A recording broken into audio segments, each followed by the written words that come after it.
husky. Good morning, it's another day, my friend. But soon the sunshine turns to moonlight, life goes You take some time to say goodnight, you close your eyes to dream next thing, tomorrow's here again. It's a brand new day, never hold on to hate, cause you was placed here to be great. Please take your place. All queens got a seat at my table, cause without y'all, then the man ain't able. Melanated queen, connected to the universe, and so I gotta thank my mom for my birth. If hate is the curse, then love is the remedy. So I send you love no matter creed or identity. Until infinity, look at you like you kin to me. Even when we disagree, yo, you still kin to me. In other words, I can't bring you no trouble, can't bring you no beef, don't wanna see you deceased. Now if I'm coming at you, I'm coming with a business plan, cause every day I'm on some, yo, let's get this money, man. Yeah, and that's my real plans. I rest my head at night, I wake up, I got another plan. Good morning, it's another day, my friend. But soon the sunshine turns to moonlight, life goes You take some time to say goodnight, you close your eyes to dream next thing, tomorrow's here It's a again. lot of high rappers tell me why we don't get money together, but we'll over whatever. Running down the freeway, we gonna own down. If Black Lives Matter, why we gonna own down? That's why they laugh and they think that we clowns. They hear what we say, but see how we get down. We gotta change that now, right now to be exact. Cause hurting that man's moms is not where it's at now. Old school, new school, need to learn, yo. They put us in groups so they can make more dough. The young versus the old versus the young. Black versus white, you see the pattern, right? No unity, keep them all on some gutter-ish. This way they don't prosper and get rich. Yo, can't you see it's a trick? Just open your third eye and you'll see the full view of it. Now, yo, what if the power... All right, y'all, good morning. We're going to go ahead and get into it. Drop a 1 in the chat if you can hear me. Drop a 1 in the chat if you can see me. Shout out to my guy, the Bishop, for kicking off the show the right way. We're going to get started and get right into it here. I want to say good morning. Hopefully y'all can see me. Oh, there we go. Looking all crispy and clean on the screen. Welcome, y'all. Welcome back to another YouTube live stream and another episode of the Music Morning Show. I'm your host, ClassE Beats of ClassEbeats.com. And y'all know what time it is. We've got some more YSL trial that is going to be shown today. It's going to be a crazy day. I know we're probably going to move through things pretty quick because Judge Whitaker had some orders for both the defense and prosecution. So we're going to see what happens coming up quick. I want to say what's up to everybody who's in the chat before we get started, though. Shout out to the chat gang, man. Appreciate y'all being here. Hopefully y'all are having a good Wednesday morning so far. We got Mr. Tesla's in the building. I see you. Shout out to you. Lauren Robinson's up in here as well. We've got Brendan. We've got Kara. Appreciate y'all being here. Let's go ahead and get right into it. The trial has already started, so we're going to go ahead and get going here. If y'all could do me a favor on your way in, make sure you like the video. It does help the show continue to grow. It's free, and it's the easiest way to support the channel as well. All right, let's go ahead and get right into it. I want to make sure I got the volume good for y'all too, because I know sometimes in court they got this volume low. Let's see here. Go ahead and give it to them, give it to the defense in the event y'all let me know if the volume's okay. Material was made, but the fact of his what the Atlanta police went on to get the search warrant for his cell phone records is material that have been provided to the defense. So you say that Mr. Boyer's existence was revealed in the wiretap that the defense has had for a while. What's up, Lakita? And is his phone number and the number of times he was communicating with Garlington is information that the defense has had for quite some time. Is that right? Yes. Okay. When did APD secure anything, and it may have been these cell phone records, that caused them to believe he was in the car with Mr. Nichols? it was reviewing the wiretap data, which caused them to say, oh, this person looks like he's a part of this. Okay. And then looking at the number of times and the types of communication between them, they're able to see data exchanges. They were able to compare it to the time that we believe the murder occurred. Okay. And they were able to follow on the surveillance footage that we have the path of. Okay. So, I mean, basically the raw data from which they reach these conclusions is all from the wiretap? Yes, it's from the wiretaps. And then when they got the cell phones based on what they saw in the wiretaps and during their investigation. And I believe that as it relates to the Waters Road shout out to Boss incident that occurred during that same time, they were able to, this is still information in the wiretap, but there was communication from Mr. Boyer about what was going on at the Waters Road incident. That's a part of the data that's included within the wire information. Okay. Have you, meaning the DA's office or APD, conducted any interviews of Mr. Boyer? No, not only no interviews, no warrants have been secured either at this time.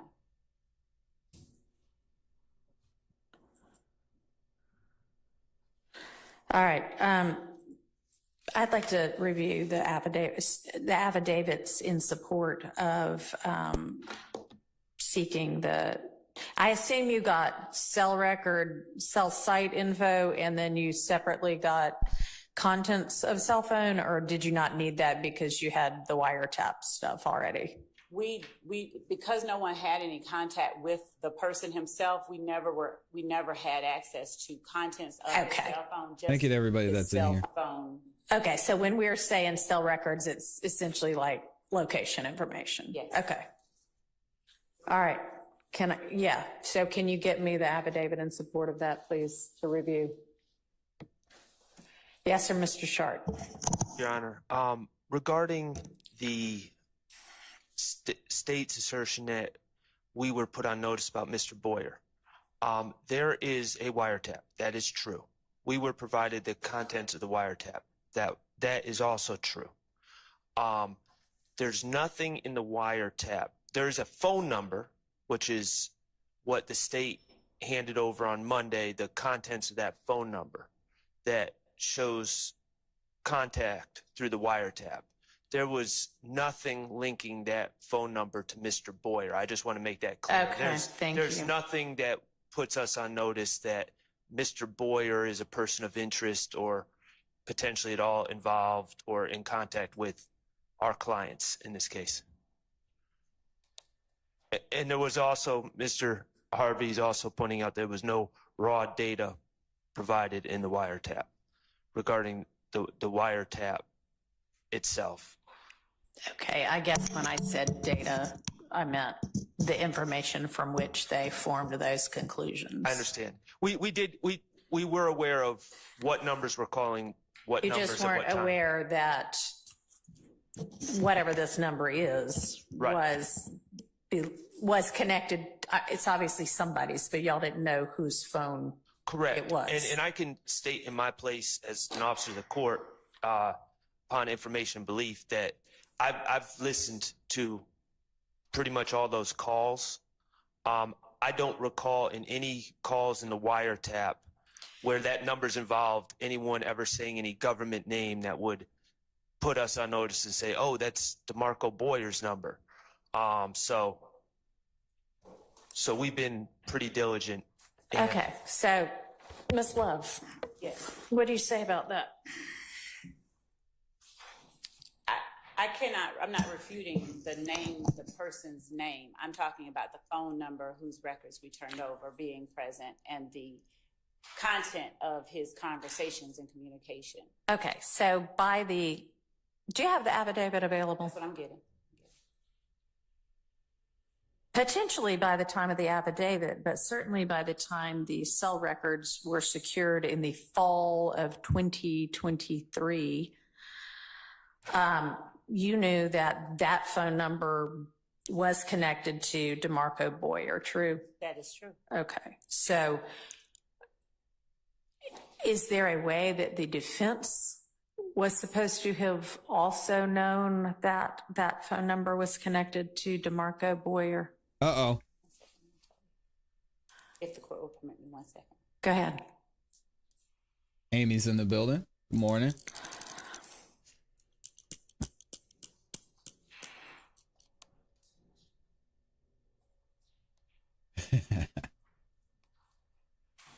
Yeah, I'll get him one if he wants Will it, the Bob. court permit one of our team members to step outside of the courtroom and make a phone call to expedite this obtaining? Yeah, absolutely. Unless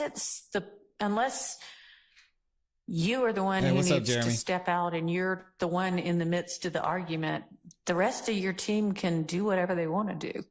Okay?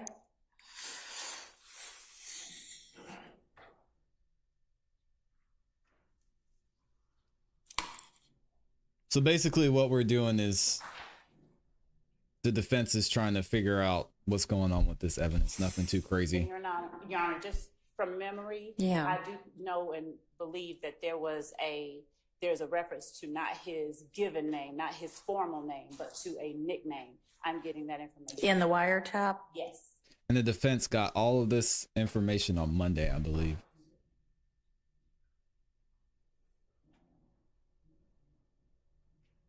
Appreciate all of y'all who are in here. We got over 1,000 people watching. Thank y'all. Can y'all like the video if you could, please? I appreciate it. I love begging for likes.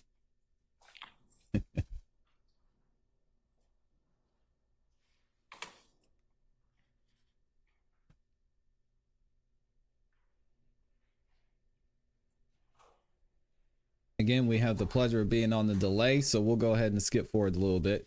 How are y'all feeling this morning, though? I want to see how everybody's feeling in the building. Hopefully y'all are doing well. Dennis B said, how did she not brush up on this ish yesterday? How is she this incompetent? Well,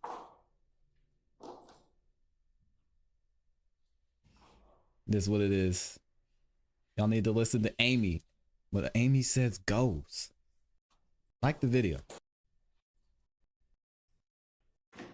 Man, we're about to lose all of our delay skipping forward on this one. Good Lord. What are we doing? This is why you stay on the delay. We're still waiting. We're doing homework in court again. This is crazy. I skipped forward a full minute. Shout out to Time is in the building. Time says, Attorney Love is very sneaky to sneak Boyer in this case. This is what Love was getting away with when Mr. Redacted it.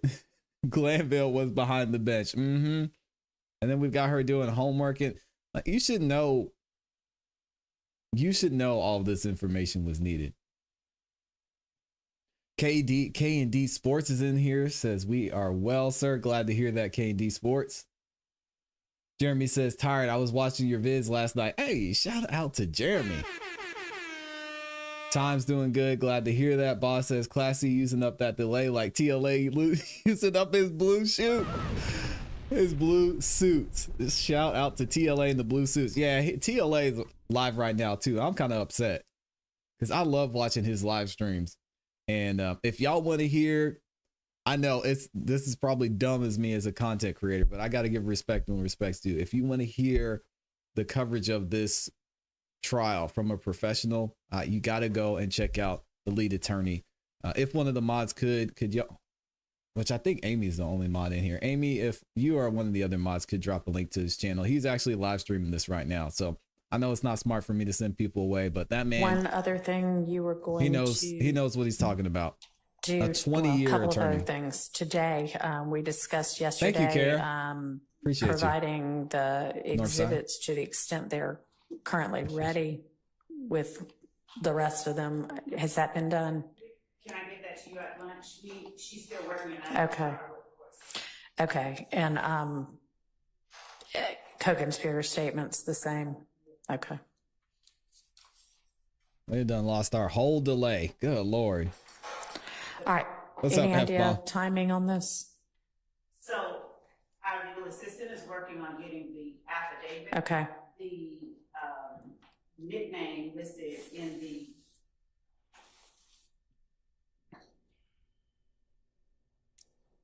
so the wiretap affidavit was served in discovery 2 Appreciate you, boss. 22, 2022. Yeah. So we're just I'm not looking for the wiretap affidavit. I'm looking for the affidavit to get Mr. Boyer's cell records. Uh-oh. I don't assume that was served in discovery, was it?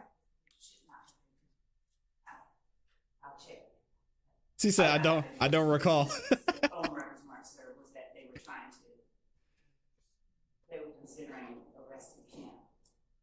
So the answer is no on that one. Correct. Two things, Your Honor. First, yesterday we were told that it was, to my understanding, an inadvertent oversight by the state to hand over these records. Now we're being told it was a conscious decision not to hand over the records. Secondly, regarding the affidavit for the search warrant for Mr. Boyer's, presumably Mr. Boyer's phone records, I specifically requested that yesterday via email, and I haven't received it either. And I reached out to the investigator who got that last night. That person, I can provide information to the court and Mr. Chart as to what is happening to the lady. How hard is it to get an affidavit? Is there some reason that can't just be shared right here and now? They're trying to thwart a murder. They're trying to do what? Thwart a murder that is underway or being... Okay, then seems they should pass off the responsibility for getting the affidavit to someone else. My legal assistant is looking for the affidavit. Shout out to Jay. Did you Appreciate in any way respond to Mr. Sharp? No, I didn't see the affidavit email. What we were trying to get last night was the information about the phone records. That's where I got part of what I provided to the court this morning. What I'm waiting on is my legal assistant, because the person we were able to communicate with at the door said, the lead investigator said that the affidavit was provided to us. So The affidavit was provided to us as in, I don't know what. I'm sorry. Well, I mean, I would assume so. So we have it, we should have it to give to Mr. Sharp and to the court. I'm awaiting that to provide it to the court, Mr. Sharp. Okay, and so you didn't see the This is not a good emailed start. request from Mr. Sharp last night that said, could we please have the affidavit in support of the cell record? I did not, and the court is welcome, Mr. Sharp is about to cap my email. I'm sure you get a lot of emails. This is not a great start. I don't even know what time he sent it, but I did not see it. And I want to be very candid with the court. I sent this to Mr. Atkins because he was the one that sent the information. Well, that's why you didn't see it, Ms. Love, because it wasn't sent to you. It was sent to someone else. Because he was the one that sent us the phone records. And I want to be clear, and I think it's clear what I wanted, but my email said that I wanted to see the search warrant, which we haven't received either. Obviously, How hard is it to find the search warrant and affidavit, but Okay. I did put search warrant. But we haven't Don't give him a received break, Max. At what time did you send that? It was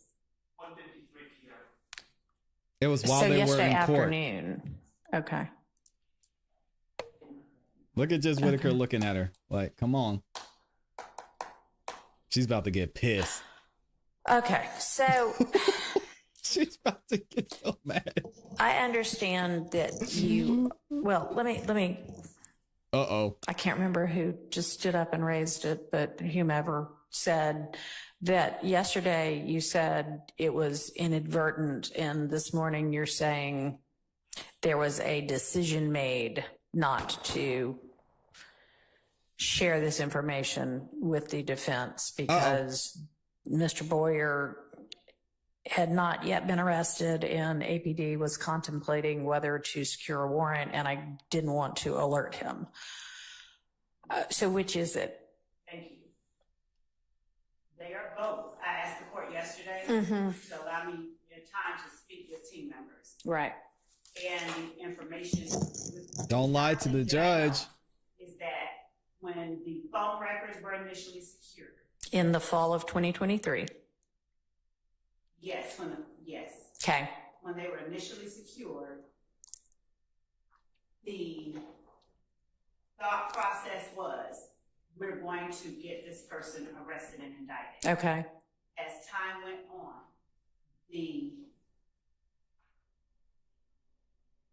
our team had the records, and as we advanced in trial,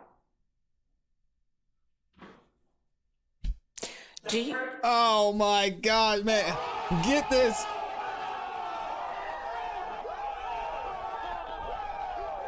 Get her out of here.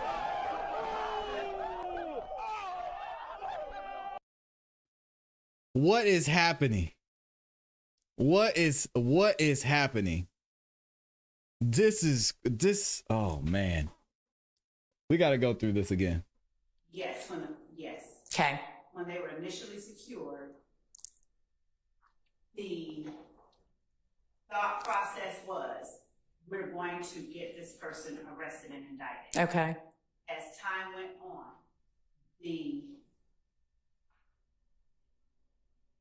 our team had the records, and as we advanced in trial, Do you know when the decision, if there was one, was made, okay, we're not going to get a warrant for him after all? I don't think that decision was ever made, because talking with the lead investigator who got the records last night, there is still frustration because they get permission to get the warrant, and their efforts have not yet been responded to. So they're waiting. That person wants a warrant. What is she even saying right now? The decision to obtain the warrant has not been abandoned. Okay. The efforts to obtain it have not been abandoned, but we are at a place where it occurred to team members that, oh wait, we have this, we need to give this over. And it wasn't time progressed. It was in our possession. It occurred to. What had happened was, Judge, we intentionally withheld information. Just let it out. Team members. Shout out to Lakita. Appreciate you. This is something we can't wait for a warrant or arrest on.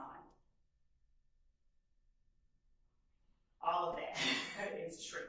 And I would have to consult with our team to see when they ask that those records be plotted, because at that point, I know that would be something that, at least in our minds, we're thinking, we could use this, so I could get that date as well, the date that they were sent over to be plotted. But, Okay. Because, I mean, do you think that it's reasonable that at least by that point you should have shared that information with the defense?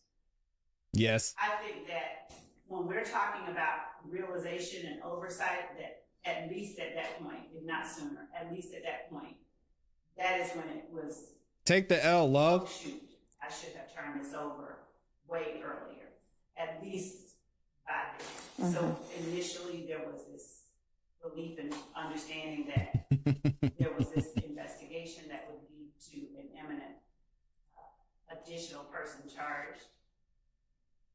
That has not occurred. And shout out to Jay, the attorney, in the chat. I appreciate you being in here, man. Realization that we have in our possession this data that we need to turn over. Are there any Thank you, D. Appreciate you. outstanding warrants for any other things for Mr. Boyer? Yes, I believe he has, not here, I believe he has, I think he is in jail for a murder, but I think he is in jail in another county, not here, but I think he's in jail. For like a pending murder? Not a pending murder. The murder has already happened, the murder that is he charged or is he just? Charged, I believe he's charged for a murder. Okay. Interesting. I'm gonna see if I can find some more information on this. Murder, I have no details about. Oh, well, she Okay, didn't but have he details. is in custody somewhere in Georgia facing charges. Yes, the capital.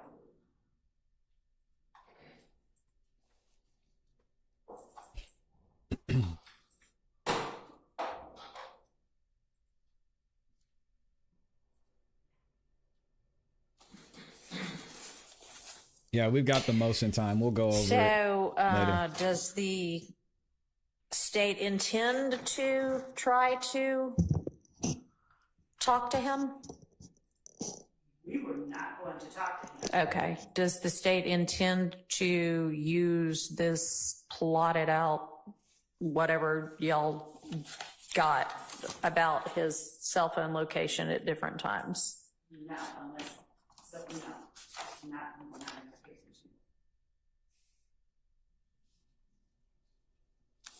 All right. And all the information you have, the state have regarding Mr. Boyer is inculpatory of these 6 defendants, or not all 6 of them, whomever is charged in the Thomas murder.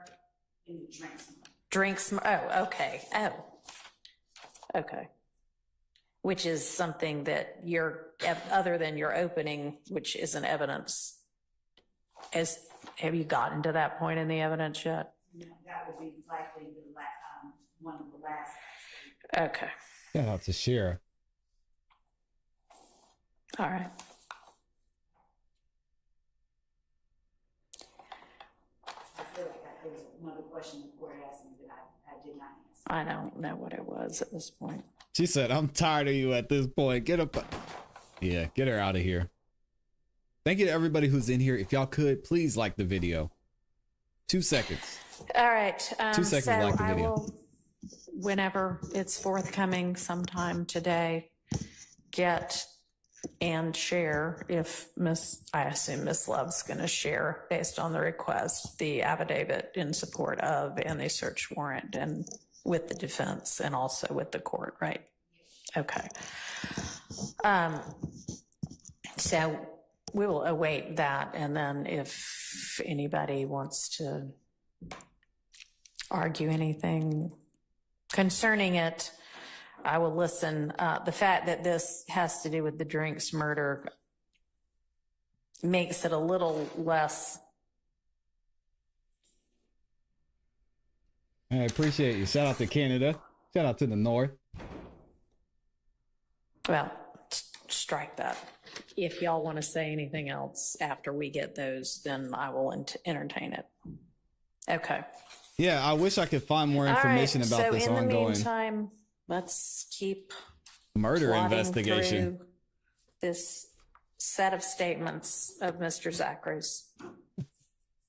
Can I ask a date or a date certain for the court to inquire of a date certain on this issue before you? On the debt, on the getting the affidavit and the search DTD. warrant? No, on, I'm just, I'm sad saying that. I'm really hurt saying this, but this is not new. So a date when Miss Love just said, oh, Here we shoot. go. This is not a quote, but something effective. Oh, shoot. Here we go. We must turn this over. That was before giving it to Agent Bernie. So what happened on that date of the oh shoot to we get it yesterday, and we don't get it new. Like, oh, this is new stuff. Let's Good talk question. about it. That was so. Woo, she's done. In case y'all didn't know, we were going to go over this a little bit later. We already know that Brian Steele already filed his first motion, or I should say Young Thug. Let me put some respect on Young Thug. Young Thug and his counsel already filed a motion weeks ago to get Love and Hilton removed off of this case. Just yesterday, Young Thug filed a additional motion to disqualify lawyers Love and Hilton. So Brian Steele is about to go in. Not only that, but Judge Whitaker sick of it too. Did y'all hear what she said right after Brian Steele stopped talking? Listen to this. That was before giving it to Agent Bernie. So what happened on that date of the shoot to we get it yesterday, and we don't get it with like, oh, this is new stuff. Let's Good talk question. about it. Oh, she said, good question.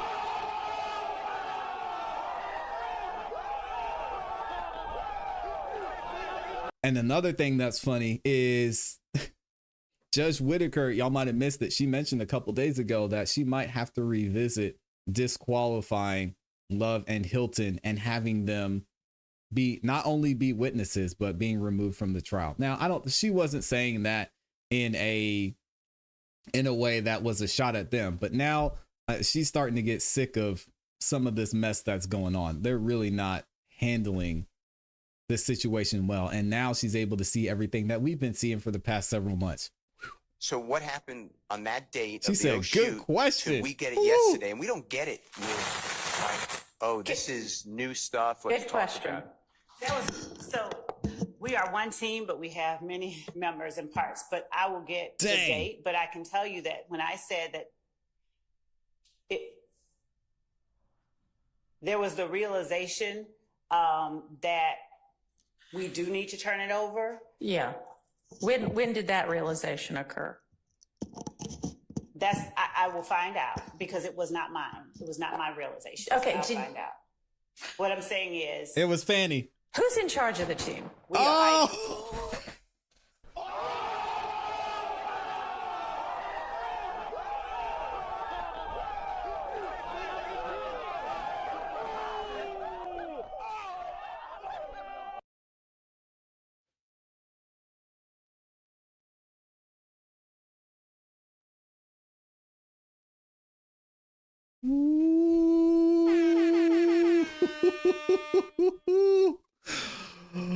Ooh. Did she say who's in charge of the team? All right, I'm gonna let it play, y'all. I'm gonna let it play. To be honest, I'm just trying to get some of our delay back. But God dang. Jay, where are you at in the chat? Jay the attorney. If a judge says this to you in open court, let me know, how are they feeling right now? Team, but we have many members and parts. But I will get the date. But I can tell you that when I said that Where's Jay at? Where's Jay at? there was the realization that we do need to turn it over. Yeah. When did that realization occur? I will find out because it was not mine. It was not my realization. Okay, So I'll find out. What I'm saying is, Who's in charge of the team? I am. And so before Okay. it's mine, generally speaking, I'm saying that in terms of a date certain, there was communication internally.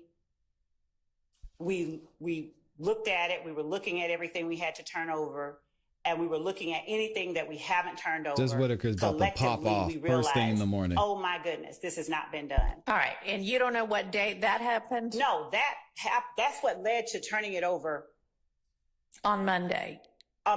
Yes, this weekend we were talking about it and we turned it over. All right. So sometime over the weekend is when the realization occurred. Oh my gosh, you knew you hadn't turned it over. Oh my gosh, we need to turn this over. Oh my gosh, it has not been turned over and we need to turn it over. Okay. And you're getting us the information about when we get the affidavit in support of the search warrant I for the agree, cell Narsa. records, we'll know the date that occurred. That is correct. Uh-huh. We're working on that. And it did not occur to anybody at that point in time that this is information to be shared with the defense. When the court says at that point in time, you mean with the affidavit for the search warrant? When the search warrant for the records were obtained? Yes. right? I mean, obviously not, since No, because- you got them in the fall of 2023. And because the information that the search warrant was based on had been provided. So Well- we weren't thinking along those lines then. Okay, had you at any point Wow. provided information that the phone number that y'all all know about from the affidavit and the nickname, which I think that's what it was, you were going to tell me what the nickname was, This is is bad, y'all. actually DeMarco Boyer. Did you ever before Monday share that information? No, Okay. All right, what was the nickname? Unk is Unk. the name that's listed on, I think in the wiretap, I think it's Okay. Unk. How can you not be embarrassed by this?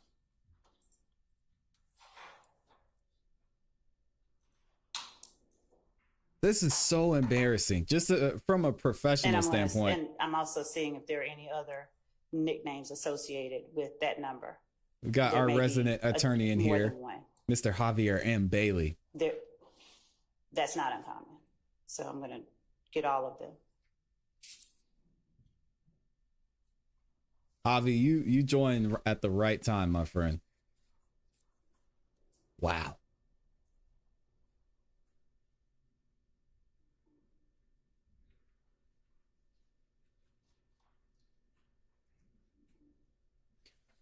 Yeah, Miss Love needs to get her some answers or hold her in contempt. I agree. Like we got to figure this out. So a couple of y'all May I mentioned step to the Brady door, in the Mike? chat.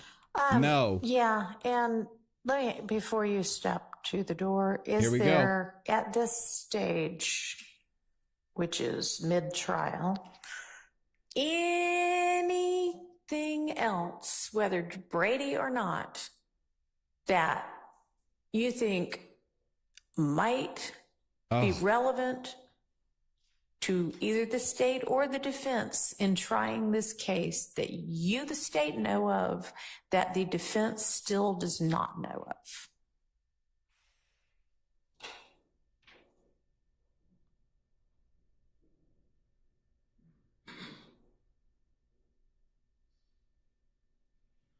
And you may want to huddle with whomever oh, come on, man. comprises your team, and y'all all put heads together and really, really, really think about that, and then get me an answer after lunch. Okay? Can you do that? How is the prosecution getting away with this? She didn't even say, not that I'm aware of. She did not answer the question, y'all. What is going on?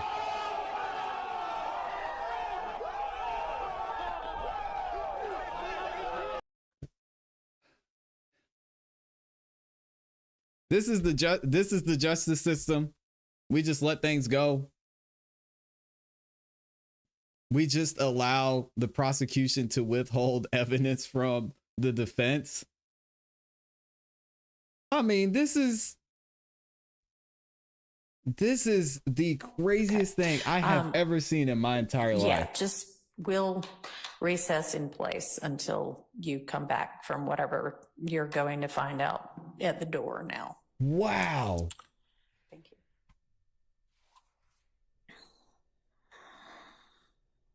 I'm And since I'm we're recessed shocked. in place, I'll just sit here. Okay. She's shaking. Look at Judge Whitaker shaking her head. What do y'all think about this? Shout out to Haley Boo Boo up in here. Says just subscribed yesterday. Been watching your videos for a week. Thanks for covering this. Thank y'all for supporting.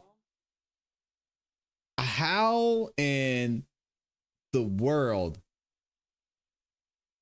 is the prosecution allowed to do this? The judge was killing Kayla yesterday. You didn't answer the question. Answer the question. Answer the question, Miss Love. There's no way they can't.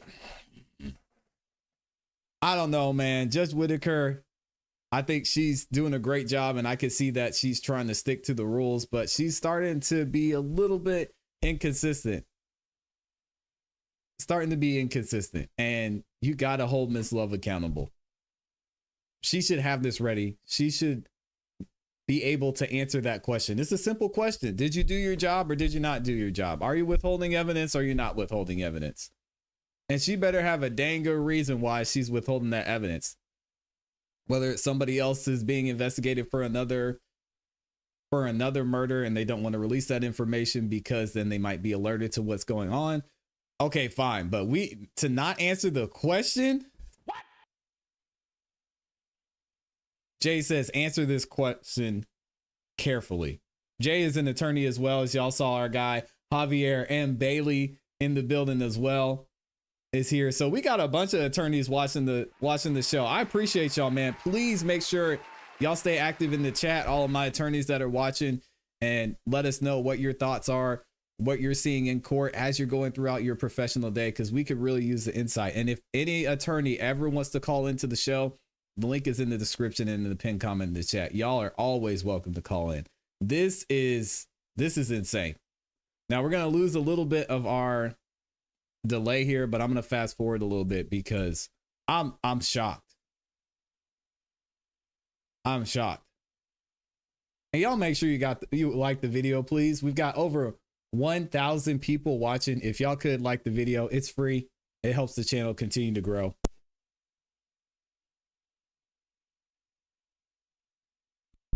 And I definitely appreciate it. Wow. Y'all are saying free thug. Tom says, I'm with you. Wow. She's showing favoritism. I don't like this from Judge Whitaker. Come on, Judge Whitaker. Tabitha Terry, shout out to Miss Terry, says, do you think they just don't want to admit a shitty job? I'm all for bad people off the streets, but this isn't fair. It's clear that the prosecution has been allowed to function and move a certain way, and they got used to functioning and moving a certain way. And it's just being shown here in this trial. We initially had Judge Glanville. He was giving them a lot of favoritism. We see even now Judge Whitaker giving her a ton of grace in this case. She's given some grace to the defense before, but in most cases, they've had their stuff together, which as a defense, you kind of have to by default. And shout out to Amy over there. Gifting 5 memberships, man. Shout out to the members in the building. Now, I'm not going to lock y'all out like TLA, but it's getting tempting because most of y'all have memberships. So I might have to lock some of y'all out of the chat. But shout out to Amy for gifting y'all memberships over there. You get early access to all the videos that we're dropping here, the replays, the clips, the new videos that we drop on the ClassE Beats YouTube channel, along with a bunch of other incentive and bonuses as well. So thank you to the amazing Amy for gifting those 5 memberships. And make sure if you got a membership from Amy, you say thank you. All right. Let's see what else y'all are saying here. And then we're going to skip forward and see what ADA Love is saying over here. Cause can we hold her in contempt or something? If Glanville was here and Brian Steele was doing this, he would have been out of there already. He wouldn't even tell who the mole was. And Glanville threw him in jail for 20 weeks. Nancy says, a dawning on the judge that this prosecution team has compromised themselves. Oh, it's dawning on the judge is what I think you meant to say. Jay says, laugh out loud, this is so much more fun than my actual job. Dang. Shout out to Jay, the attorney, man. Oh man, this is, I've never seen anything like this. Day-Day's up in here, says, I never watched or seen anything like this. It's disgusting what the state is doing. It's disgusting what the state is getting away with. That's what's disgusting. Of course they're going to try. I mean, they're lawyers, they're attorneys. Their job is to push the limits. Their job is to find a way to win. And it's disgusting what they're allowed to get away with. Let's see if I can skip forward a little bit since we're on a delay. Miss Love's over there shook, man. This is, I hate this. Dang, so we're taking a break?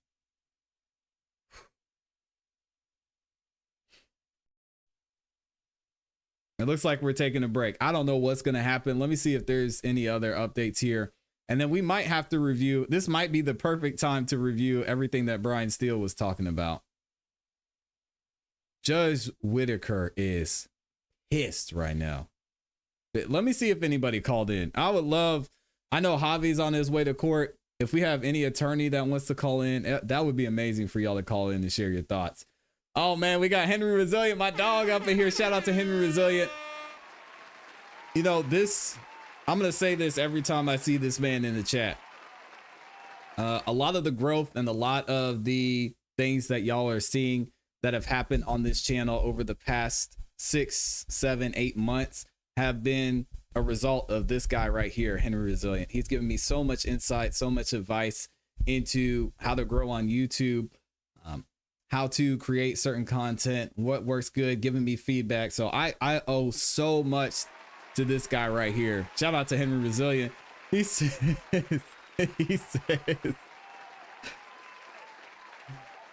this case is over. Mistrial with prejudice. Love don't got her boy, the dishonorable Glanville, to cover her tracks. Man, Henry. That is the understatement of the year. They tried it. And they could have seen how we saw it. We saw it on this channel. We saw how Judge Whitaker was moving. She was not playing any games. She corrected Ms. Love. She said, hey, don't talk when somebody else is talking like a child. I mean, if you didn't know at that point that she was going to keep everything by the book and you're sitting here just trying to withhold things, act like nothing's going to happen, it's just foolish, in my opinion. That's when you should have just went ahead and handed everything over. Hey, we're going to have to play this the way we want to play it. Because I don't know what Fanny's doing. I guess she's receiving some type of award or at a conference with Ms. Love right now. This is the biggest. And, you know, a lot of y'all know I'm in Fulton County. And thankfully, I don't have to worry about being in this court system or dealing with this court system unless I'm going to be a juror. I stay on the right side of the law, so I'm not scared of having to deal with them in any situation, right? But at the same point, seeing this and knowing there are people who do not have this type of stage, who aren't going to get the benefit of a Judge Krause saying, well, I think that the judge did everything right in this case, but we're going to get him out of here because of the way it looks. There's people being locked up and treated unfairly by this court system every single day. And it's sad to see. It's hard for me knowing that this is taking place in my neighborhood, and I will let y'all know that I'm doing my part, not only in this county, not only in this community, but in this state, and even being here right now to make sure I do everything I can to get a fair trial, because that's what we're all entitled to under the Constitution. So give it up to Henry Resilient, man. This is crazy. Henry Resilient said they on break until Love comes up with the lie. Oh, I read that wrong. Until Love gives her answer. Y'all go show some love to Henry Resilient. Northside says, ClassE, be real, bro. When the judge first took the case, she stressed about law and that she's not allowing the BS, and how serious she takes Brady material, and turn around and look past the Brady. Yeah, I don't like it. I don't like it. Amy said, ClassE banging on that desk like the judge fondles her mic. Hey, yo. I'm sorry, man. I apologize. I gotta be nice to my dad. Henry Resilient says Steele's motion for mistrial is a slam dunk right about now. Oh, you want to talk about motions, Henry Resilient? Let's talk about this while Henry's up here talking about it. This motion, and as we see rightfully so now, was filed by Young Thug, aka Brian Steele, just yesterday, y'all. We're gonna get into it and read it because we know Miss Love, she's not gonna get this figured out. And I don't know if we're gonna take a break until lunch, but she's got a lot of work to do. So let's go ahead and check this out and see the reasoning, or even more reason why Brian Steele's saying you got to get them out of here. State of Georgia versus Jeffrey Williams, aka Young Thug, aka Brian Steele. Additional motion to disqualify lawyers Love and Hilton. Seems like it's a closed case at this point, right? Comes now, Young Thug by and through undersigned counsel and hereby files this additional motion to disqualify lawyers Love and Hilton in the above referenced case. In support of this motion, Young Thug shows as follows. We know he's got to say he's innocent.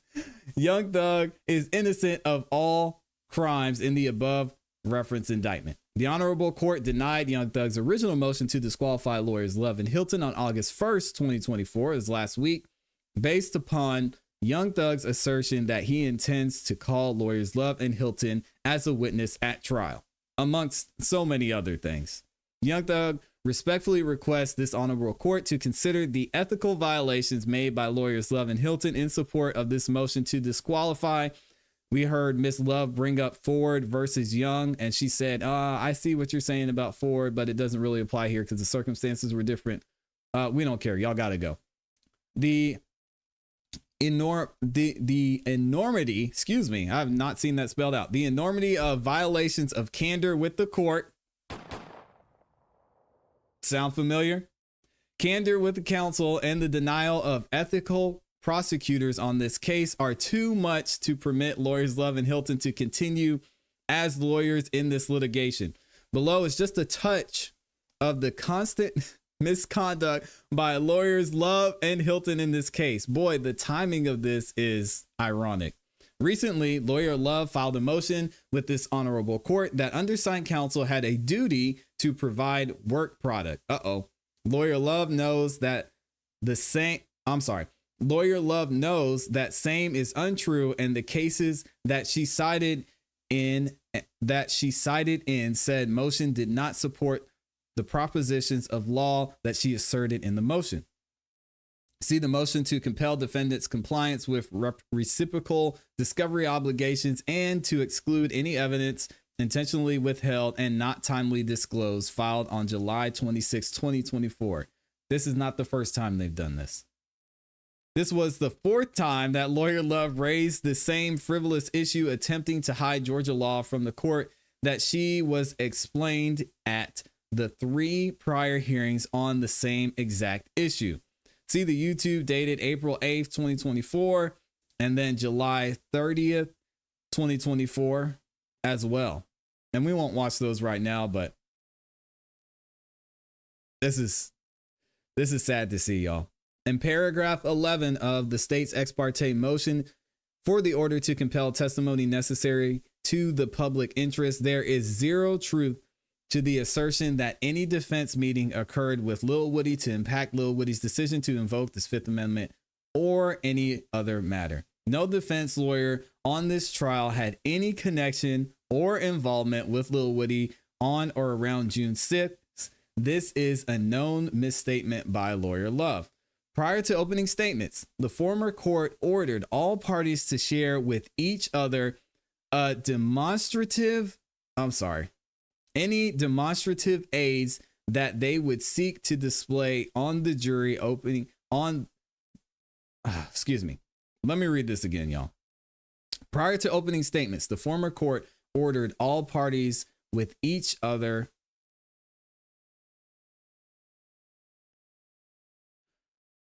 We're going to get there.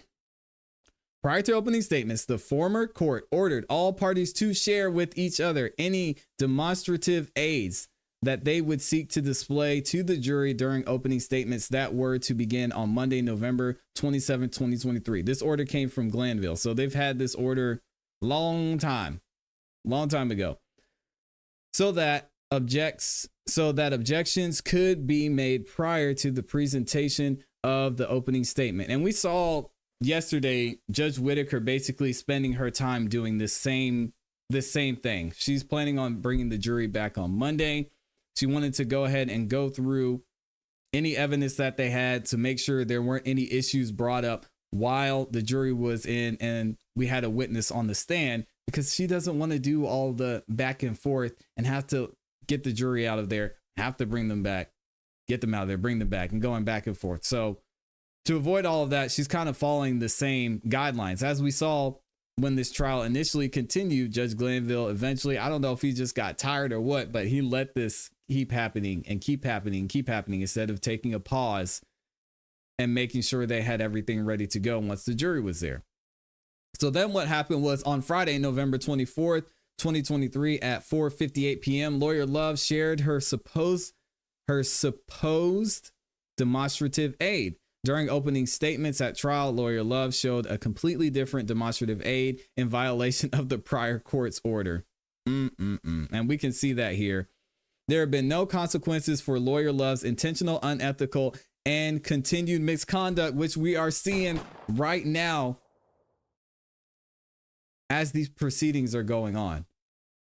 So Brian Steele, I'm sure he's going to bring up this motion and say, Judge, just let her go. It's time.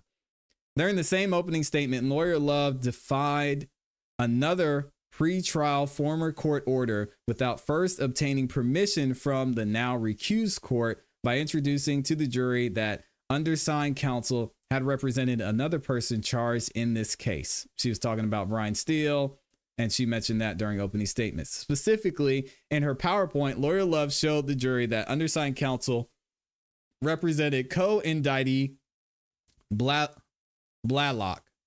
I know I'm saying his name wrong. I apologize. Lawyer Love also accused undersigned counsel of knowingly and intelligently misrepresenting to the jury that Mr. Bean was taken to Grady Hospital by police from the scene of his arrest on September 11th of 2013. At a bench conference, Lawyer Love falsely stated that she had evidence on her table to prove that undersigned counsel fabricated evidence, as Mr. Bean never went to Grady Hospital on September 11th. We found out that was not true. Lawyer Love's allegations against undersigned counsel to the prior court were proven beyond any doubt to be totally and knowably false. So she lied in court again, as we see her doing today.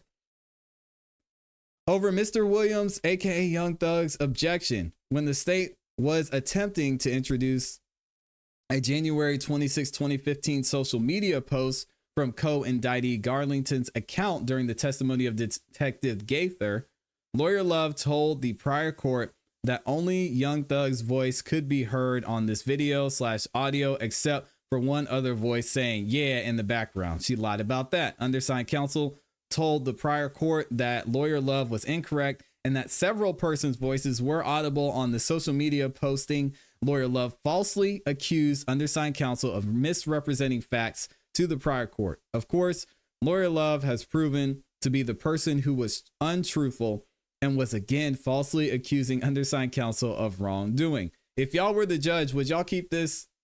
And somebody told me to put some respect on Love's name in the chat. I gave her some respect at the beginning. I met her in person. I got to work with her when I was serving on the grand jury. In this trial, no respect for the way she's conducted herself, for the way she has handled things from a professional standpoint. So no, you're not getting any respect from me. This chick is out here just being a very poor representation of this justice system. And I'm not going to respect somebody who does that. Undersigned counsel told the prior court that Lawyer Love was incorrect and that several persons' voices were audible on the social media posting. Lawyer Love falsely accused undersigned counsel of misrepresenting facts to the prior court. What did Judge Glanville do? Nothing. Of course, Lawyer Love was proven to be the person that was untruthful and was again falsely accusing undersigned counsel of wrongdoing. This pattern of prosecutorial misconduct illustrates the enormity of unethical conduct of Lawyer Love and the state of Georgia in this case. On Thursday, June 6, 2024, as well as Friday, June 7th, Lawyer Love falsely accused undersigned counsel of purposefully extracting and tampering with jail recordings of Lil Woody. Again, this was another knowing, malicious, false allegations by Lawyer Love as she continues her unethical conduct. And he's got the receipts. We're going to go back through and show these receipts too. On Monday, June 10th, 2024, Lawyer Hilton, Lawyer Love, and the now recused trial court attempted to hide Brady evidence from Young Thug and the other accused that was obtained during the unlawful ex parte meeting with sworn witness Lil Woody and his counsel. Lock her up. Specifically, Lil Woody made statements that everything he said was a lie, or is a lie, that he committed all of these crimes in the indictment and the like. The statements were impeachment of Lil Woody and are squarely within the concept of Brady versus Maryland. This is where the term Brady evidence comes from, right? Moreover, lawyers Hilton and Love, with the assistance of the now recused judge, told Lil Woody that he would not get into trouble if he lied under oath unless he told a bold-faced whopper of a lie. That he could not be prosecuted based upon some erroneous theory that the statute of limitations had run and Lil Woody would have to remain in custody until all 28 co-indictees' cases resolved. This is all unethical conduct in order to intimidate, coerce Lil Woody to testify at trial. The above does not truly encapsulate the horror of working with lawyer Love and lawyer Hilton not to be able to trust the prosecution to provide the simplest and most basic fundamental fairness, such as honesty to the tribunal and honesty to all the courtroom, must mandate that both lawyer Love and lawyer Hilton be disqualified from this case. Wherefore, Young Thug respectfully requests a hearing of this motion and at the conclusion of the same, ask the honorable court to grant the above requested relief this day, yesterday, August 6, 2024. Brian Steele, co-counsel, Keith Adams. All right, and then that is the end of this motion. So I want to go back and look at some more of these videos. We're going to check in a second and see if court's back in session. But just going through this, even if we hadn't seen everything we saw this morning, you can see clearly how specifically Miss Hilton, because he doesn't focus, or Miss Love, he doesn't specifically focus on Miss Hilton that much, although we know what she did in giving false information along with Glanville in the June 10th ex parte meeting. But Miss Love, she's just looking really bad, really bad. And you heard Judge Whitaker ask her earlier. She said, hey, who's in charge of this team? She said, I am. I'm in charge of this team. And you and your team willingly withheld evidence from the defense. Not looking good. I want to know what y'all think. If you were the judge, should she be removed from this trial? I'm going to ask y'all in the comments too. Shout out to everybody who's still in there. We've got over 100 likes. Thank y'all, man. Thank y'all for liking the video. I'm going to double check and see if they're back in court here. But let me ask y'all a question in the chat. Should Miss Love be thrown off the case? I don't even know if that's the right term. Or I'll use the proper term. Should Miss Love be disqualified? I gotta sound like I know what I'm talking about, y'all. Simple yes or no question. And I want to see what some of y'all are saying in the chat too. Also, let me see if we had anyone call in. I would love if some of our resident attorneys could call in. It would be great to hear from y'all. I don't see anybody over there yet. But what are y'all saying? We've got Ronnie Hancock is in the building. Says, Judge, just call it a mistrial. They ain't got this case together at all. That's a fact, Ronnie. Why should they have to be told to hand over all evidence and information pertaining to this case? Not only that, Ronnie, but we heard it. They've been told not only once, but twice. And the leader of this team is just like, oh, well, you know, hey, whoops. I forgot to send it to you guys. Insane. Amy's over there cracking up, man. This is a joke because it's a joke. Oh, I missed what Tesla and Amy were talking about. I have to go and see it. Shout out to Amy reminding y'all to like the video. Henry Resilient says she has until after lunch to give an answer. Yes, that is correct. She did say that. What else are y'all saying in here? We got Roro in the building. It says 1.3K watching. Shout out to y'all. They don't want to like the video, Roro. I don't know what's going on. I thought we were having a good time. Boss says mistrial with bigotry. I mean, prejudice. Oh, man. Prejudice. Lauren, Whitaker needs to hold Love accountable. She has to. She has to put a stop to this. This has been going on for so long, and y'all can guarantee that she read this motion from Young Thug, which was perfectly placed, seeing as how court is going this morning. But y'all can guarantee that she read this motion from Young Thug, and she's thinking about it right now. Over there shaking her head. Did y'all see some of these faces she was making? Let me see if we're back yet. She's over there shaking her head, not happy. She said, who's in charge of this team? Well, I am, Judge. Turned over, and we need to turn it over. Look at her face. And you're getting us the information about when when we get the affidavit in support of the search warrant for the cell records, we'll know. Here we go. This is what we want to see right here. And really, really, really think about that. Case that you, the state, know of that the defense still does not know of.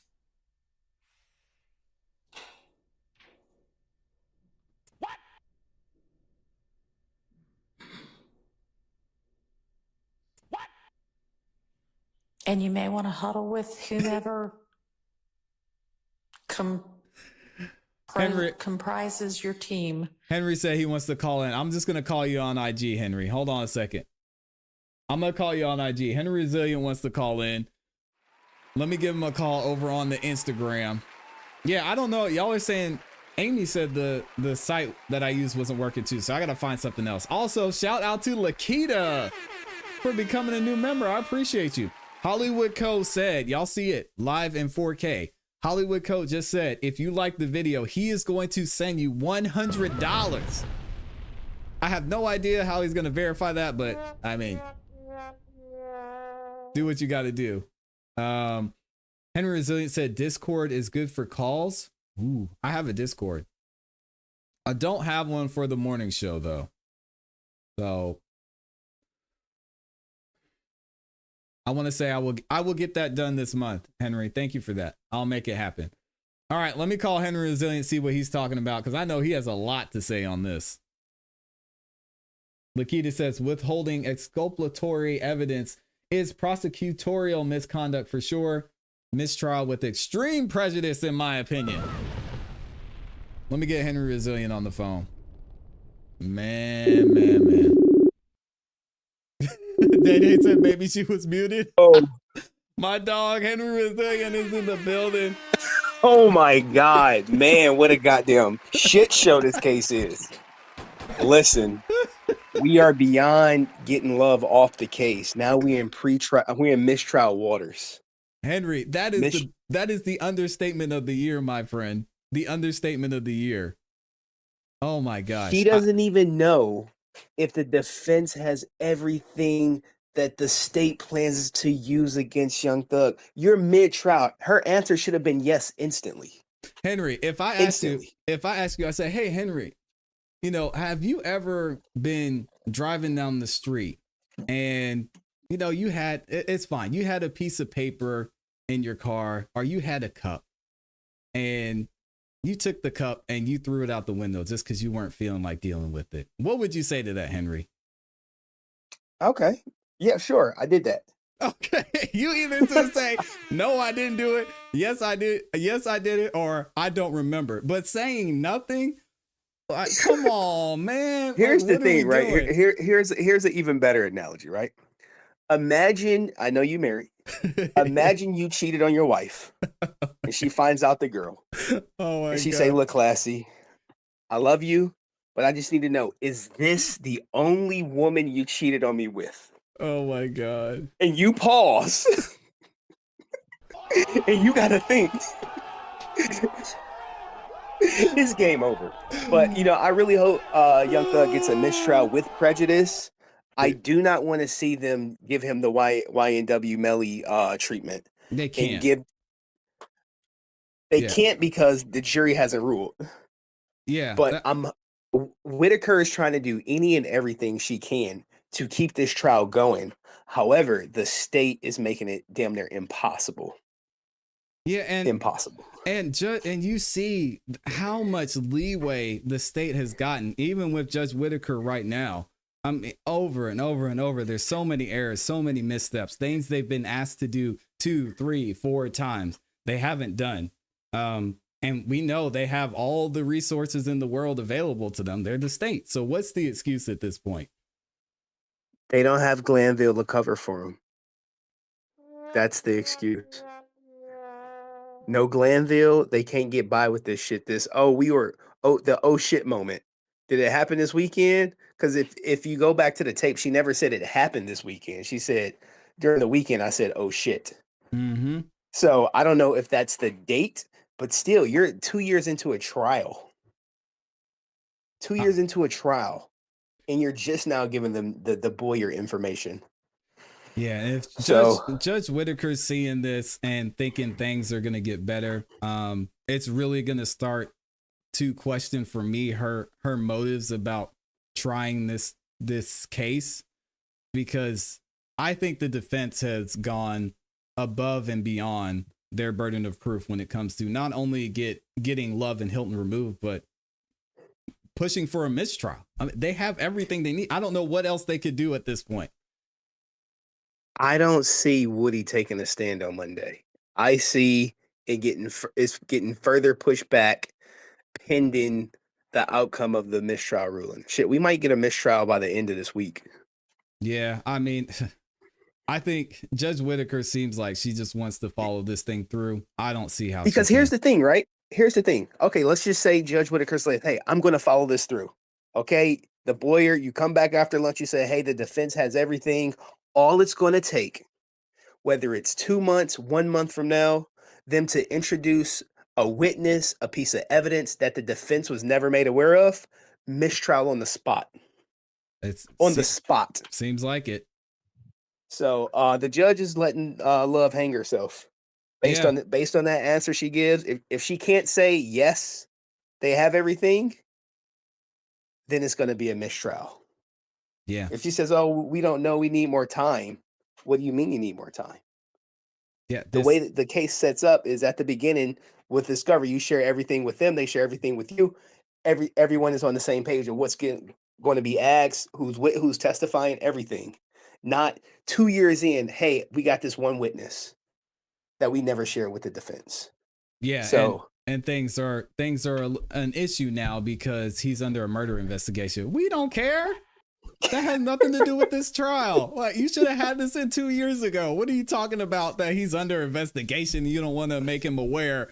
That's not your responsibility. Your responsibility is to this court. Do your job. Henry Resilient in the building, y'all. I appreciate you, man. All right, man. I ain't gonna I'm so happy. Look, man, I am so fucking proud of you, man. I'm so happy for you. I couldn't be more ecstatic to see all your growth. Guys, if you guys don't know, I've been trying to tell him to get on this case when fucking Thug said his name was truly humbled under God.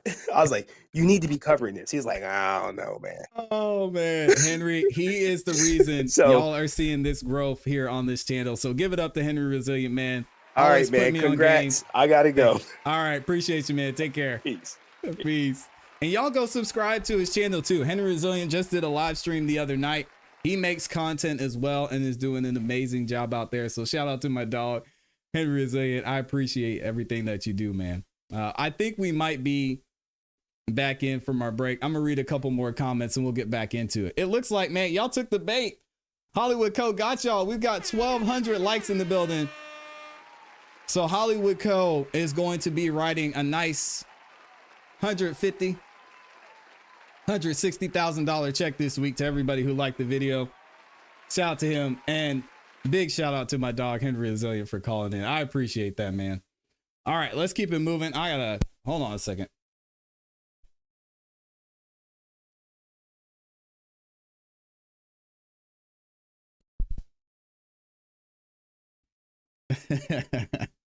Shout out to Boss, man. Yep, y'all go follow Henry Resilient. Thank you to Amy for dropping that in the chat.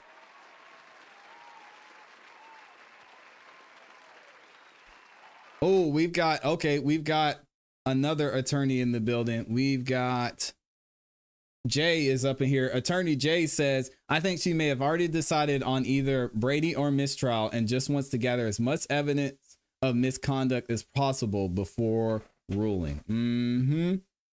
I'm with you on that, Jay.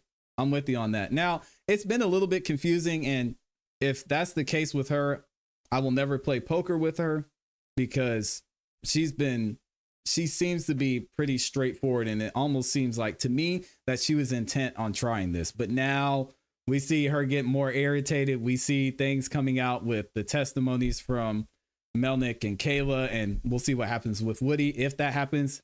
Now we see the misconduct. She's been going back and forth with Love since she got onto this trial. So, I don't know, man. It's tough to tell. I want to believe that's the case, and maybe she's just playing this, I'm going to do my part and say I did everything I could, and we're going to get y'all up out of here.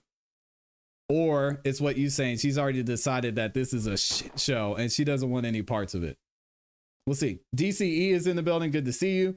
We've got Shira says, Classy Beats, do you think this trial is going to be over in 2 weeks?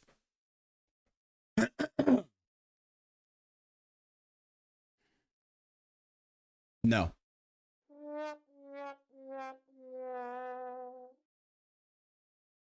I don't think so.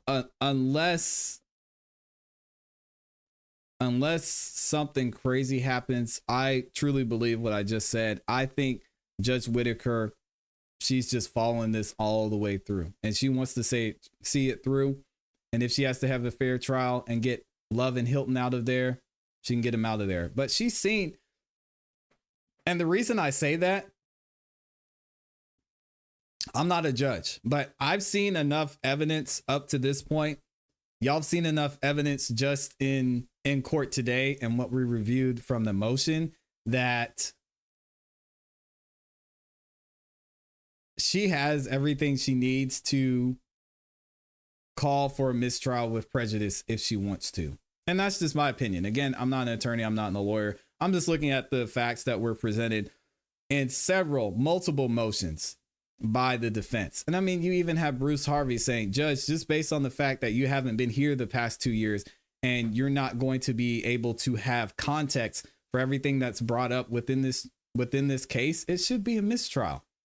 Now, the state, as someone has said in the chat, is potentially shooting themselves in the foot because maybe she was going to have a mistrial without prejudice, but they're helping make the case for a mistrial with prejudice. So I don't think the trial is going to be over in 2 weeks. If it's going to be over, she's still going to want to hear a little bit more. She wants to get Woody on the stand. She knows Brian Steele is going to ask him about the ex parte meeting. She knows that Brian Steele is going to ask him, did at any point after he received immunity, did he communicate to the prosecution that he may have killed Donovan Thomas? So I don't know. We'll have to wait and see. Amy said I need to drink some water.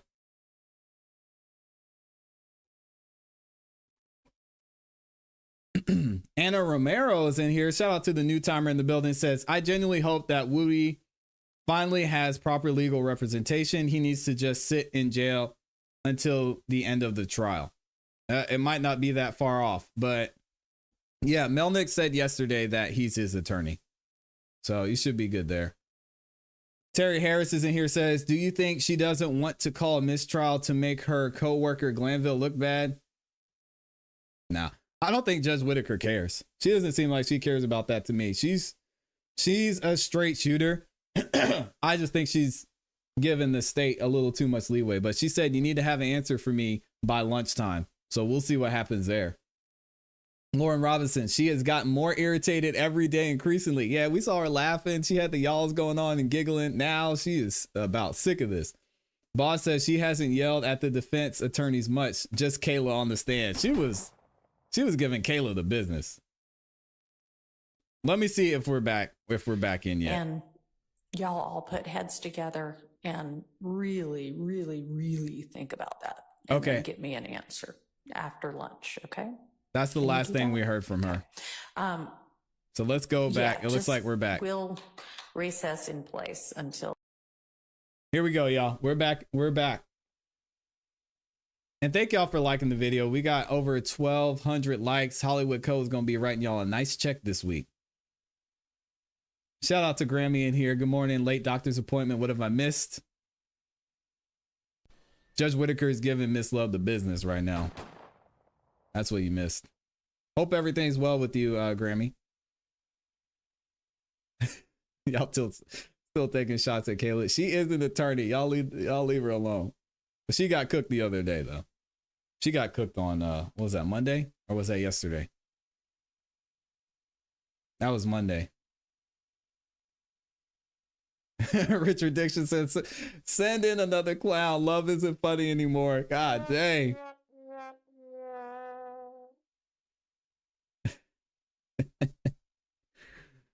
Let's skip ahead here. Does Judge Whitaker look happy to y'all?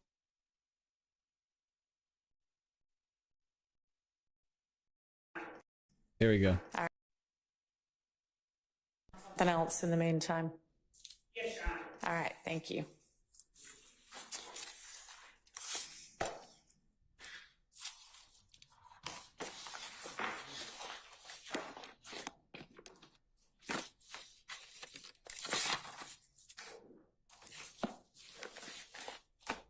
Your Honor, Yes, sir. can I just add one thing to the previous discussion? Sure. Yeah, please do. A lot of the state's theory is that Mr. Williams is in charge of a gang and the gang does crime on his behalf. He asks for it and they do it. We deny that. Young Thug is I asleep. heard the court say and I heard the prosecutor say that this is inculpatory, no exculpatory. Everything could be inculpatory or exculpatory. Okay. Can I just, Of course. I didn't say it's inculpatory. I don't know. I said the state, if I said that, I'm repeating the state's maintaining that it's only inculpatory. Understood. Okay, go And ahead. appreciated. And all I want to make the court aware as you go through decisions is if we knew about Mr. Boyer, then what I would have done is found out if he has a lawyer, because he's in custody, it sounds like, contact his lawyer, ask if I could go with the lawyer and Miss Adams, when I say me, and Miss Adams, and an investigator, and interview him. And he may give information that's very hurtful to me. He may give information that is very beneficial to Mr. Williams. I don't know. My point is, though, that the state has no ability to know what's helpful or hurtful to Mr. Williams, and we have a right to investigate. So I just wanted that on the record as well, in case this Okay. goes up. Thank you. I don't disagree. Thank you. I don't disagree. All right. Ms. Lev, if you're at a stage where you can shed any further light on anything, great. If not, we'll take it up after lunch.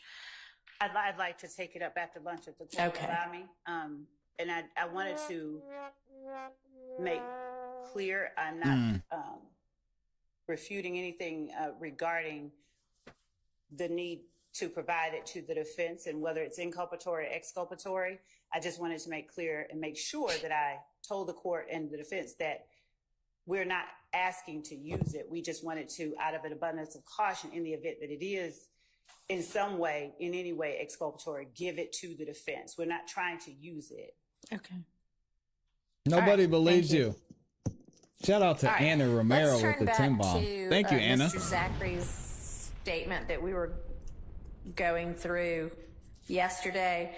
And Ms. Love, you are going to take the overnight recess to try to determine if there are parts of the proposed redactions that you agree to.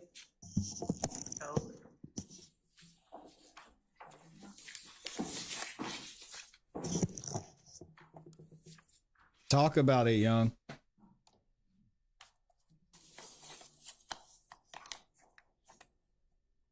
And Mr. Shard, I know that, I don't know if it was you or Mr. Atkins that shared the the 3 pages of the proposed redactions with regard to this interview that we're going through right now. And honestly, there's not a date on the binder that y'all gave me, so I don't know what date to reference. But you have proposed redactions for the other interview. Can you share those as well so I have something to go by? I will. I'll send them over right now. All right, thank you. And Your Honor, just for the record, number 38, which is the next one, according to my records, I'm withdrawing my request on that one. Okay, So we don't need to- thank you. And what is the date of this interview?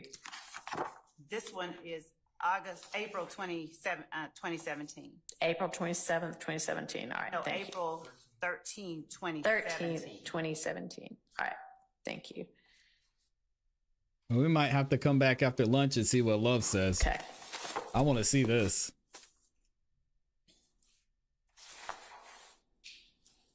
I think today might be a 2-stream day, y'all. We might have to stream for a couple hours after lunch. Let me go ahead and get that set up.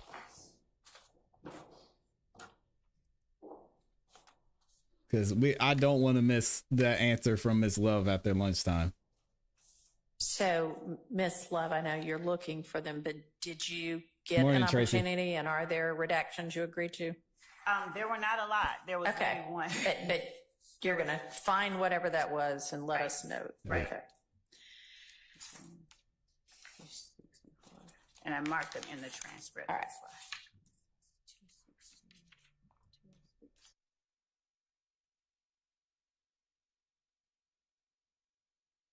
So we will be back after lunch.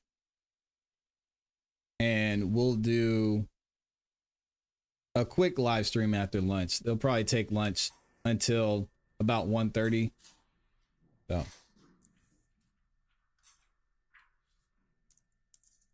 talk about it, Richard.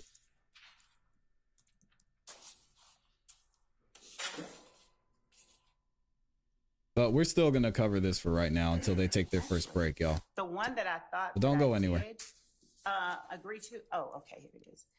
So number 76, again, the discussion about the injuries All right. of a certain part of the body, and that would be I appreciate page you. 259, line 20. Yeah. So you agree that that should be redacted? Yes. And that's the only one between 39 and 75 that you agree to? Yes, and the reason that that is the case, I'll just say that I went back and was listening to the context. So Yes. I did read Mr. Sharp's reasons for wanting to exclude it, but I wanted to just make sure that it wasn't necessary for a larger reason, and I'm prepared to express and explain why those are. All right. Well, then let's just get back to it. We're on number 39.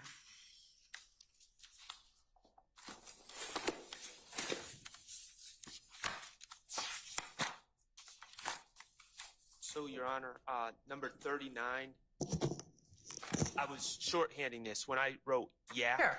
when I wrote yak, that's Mr. Kendricks. Morning, Ralph.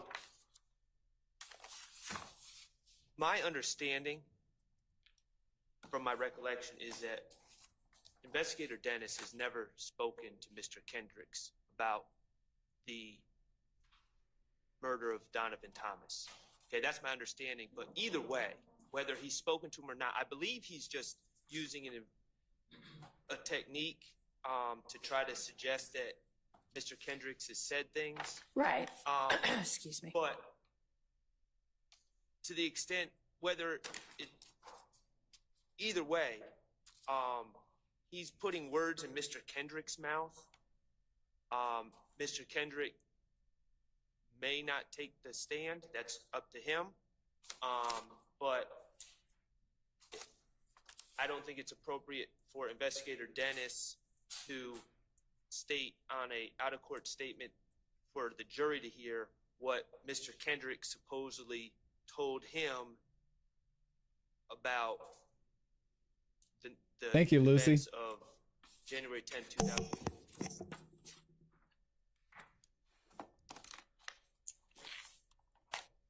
And Your Honor, that's at the bottom of, Yeah. and I can also provide the court the timestamp for it on the video that we've just given, but it's at 16:32 in the video of this portion of the interview. And when the court is prepared for me to, I can respond. I'm prepared for you Okay. too. So Judge, I hear and understand what Mr. Shard is saying. I disagree with it. When Investigator Dennis says that Yak says something different, and nowhere does he assert, hey, I did this. We do, everyone knows there's not a dispute, I think, that Mr. Kendrick made a statement and said something different. And when Investigator Dennis says that Yak says something different, just to give the court some context, the 2015 interview that this witness gave contained inculpatory information concerning Mr. Kendrick, Mr. Stillwell, and others. Okay. By the time we reached 2017, it has been circulated that interviews have been conducted. Jail calls reveal that co-conspirators, at least alleged co-conspirators, people that we allege are co-conspirators, are aware of the content of some of these interviews.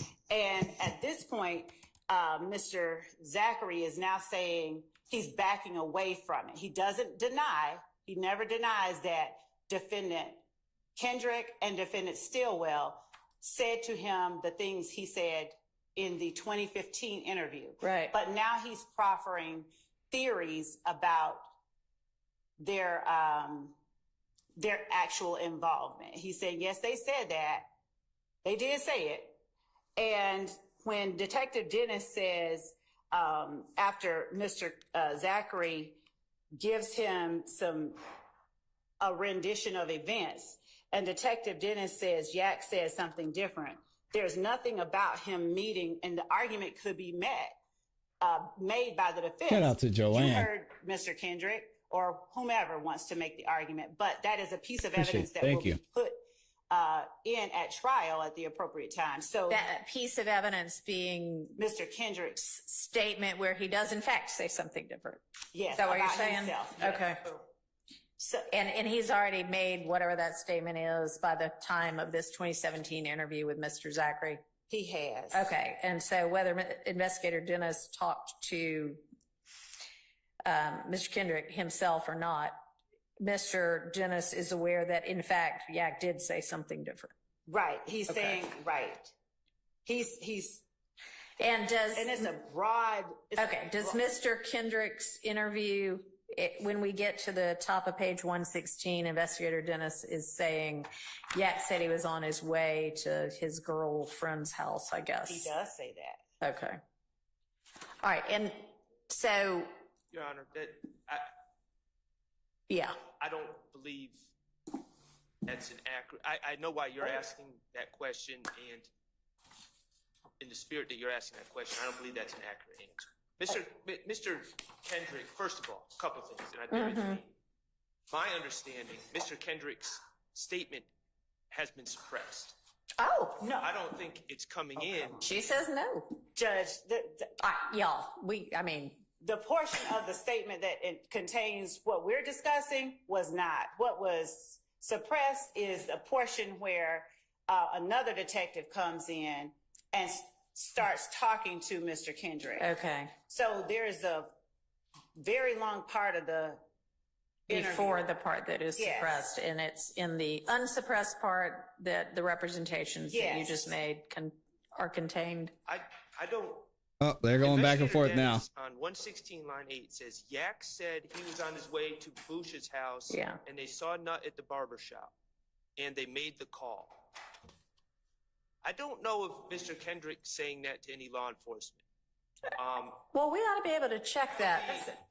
I mean, right? Like the statement is. And the made the call portion, I'll agree. That part he didn't say. But the part about him being on the way to Bush's house, which is what I think is the most.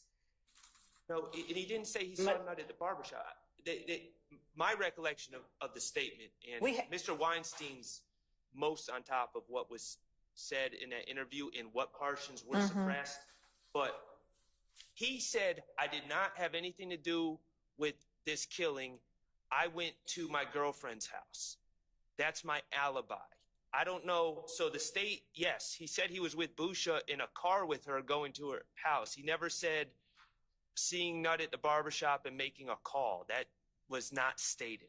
So that's Oh my God. We got to take a break for a minute. Look at this.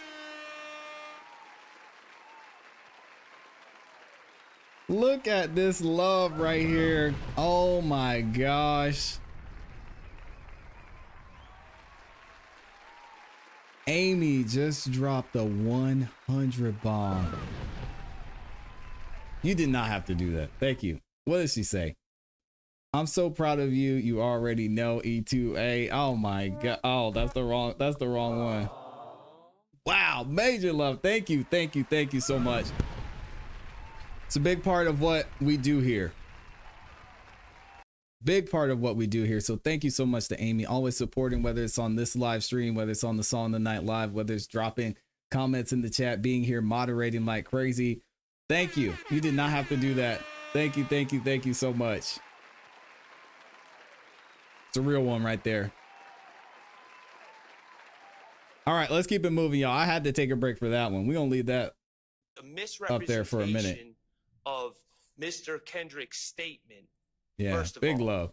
And secondly, you, I Amy. mean, it's just completely confusing to the jurors. Okay. So, Your Honor, the state's response to that is, when I stated there's information that Mr. Zachary and Detective Dennis exchanged before we reached the point where he says, that's not what Yak says. Yeah. And the reason that is important is that there is a compound sort of statement at the top of 116, and Mr. Sharp is correct regarding Mr. Kendrick not saying we made the call, but the part where he says he was on his way to Bush's house. Right. That's not the part at issue. It's Right. and they saw Nut at the barbershop. Does Mr. Kendrick in his statement say anything about seeing Nut at the barbershop? My memory is that he doesn't say they saw Nut at the barbershop. Okay. My memory is that he doesn't say that they saw Nut at the barbershop. Okay. And But that he was on his way to, so I'm not disputing that part. Okay. So then that part needs, I would think, to be redacted out because it is confusing. I have no problem with that. I just wanted the court to be aware of of the argument that we were making. Okay. So if the statement is going to be introduced as evidence, the reason that we were not conceding that part is that Detective Dennis's that part's fine. I understand everybody's arguments. So let's get to what we are redacting out. Yeah, that would be nice to find out what we're going to keep in or Page not. 116, line 9, and they saw Nut at the barbershop. Frankly, why don't you just also skip line 10 and line 11? Okay. Okay. Okay. Does that satisfy your objection, Mr. Yes, Your Short? Honor. Okay. Yes, Your Honor. Oh, yeah.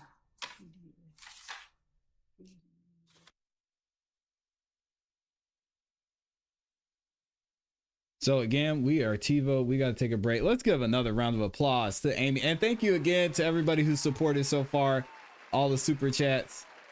Y'all did not have to do that. 117. Thank you so much.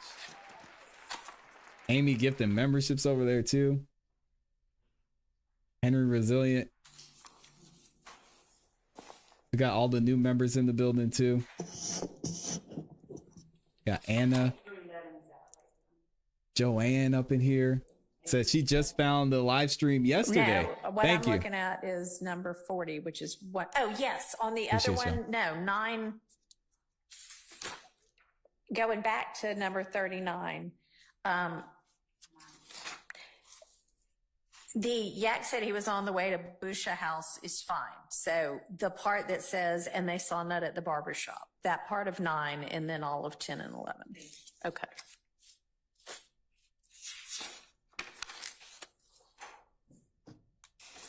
And just to clarify, Detective Dennis was one of the 3 in that interview. Okay. Thank you.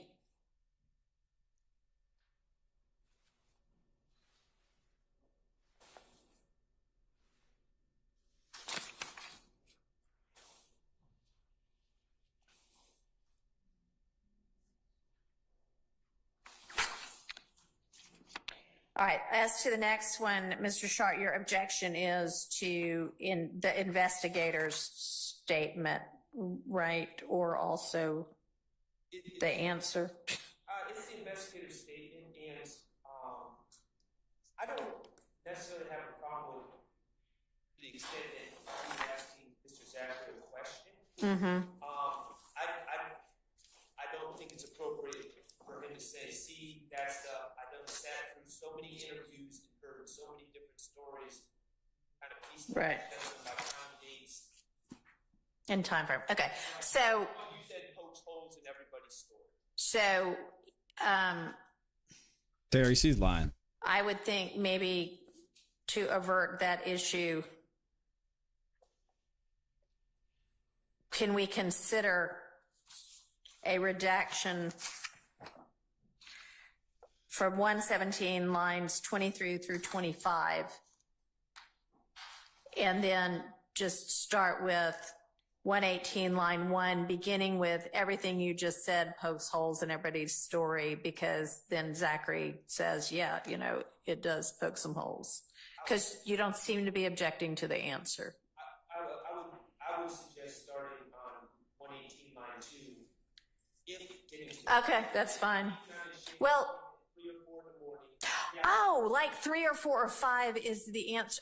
Okay, I thought he was saying this is the number of holes it might poke. Okay, yeah, no, that makes more sense. Okay.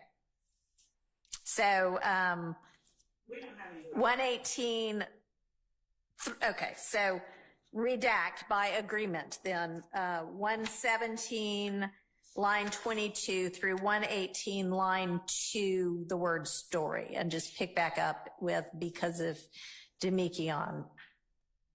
All right, okay. Would you please pull your mic back up? Thank you. Closer to me or further from me? Yes, ma'am. Closer so we can hear you. All right.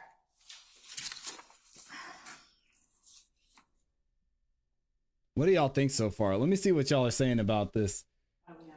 99% of you are saying you think Love is going to get disqualified. Shh. That's crazy.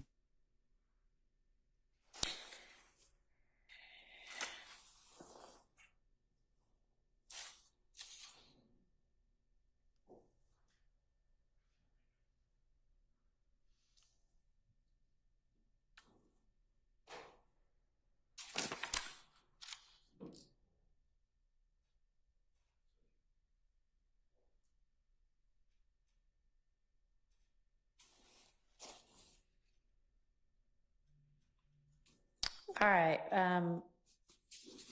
Why do you?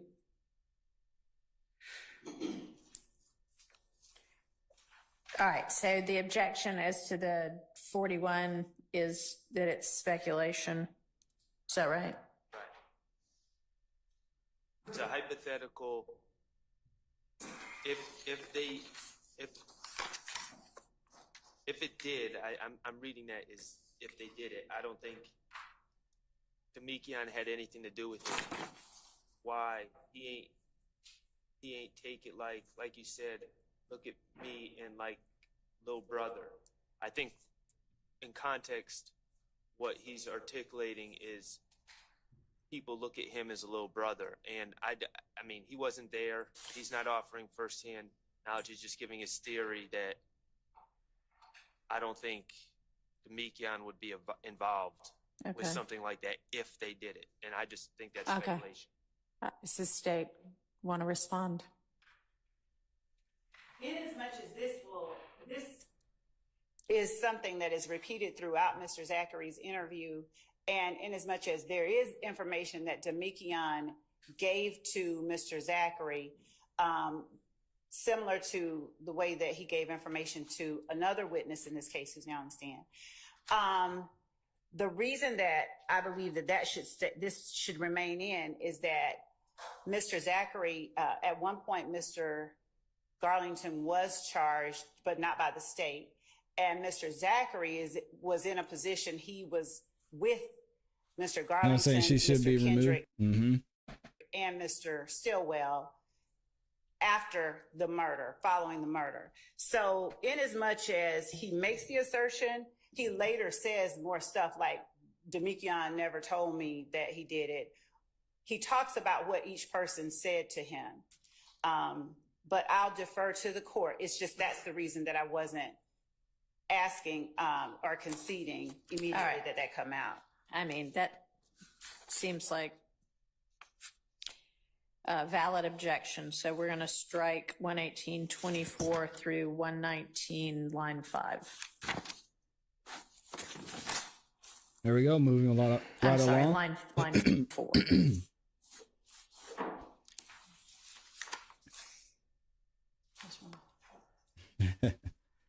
Shout out to everybody that liked the video.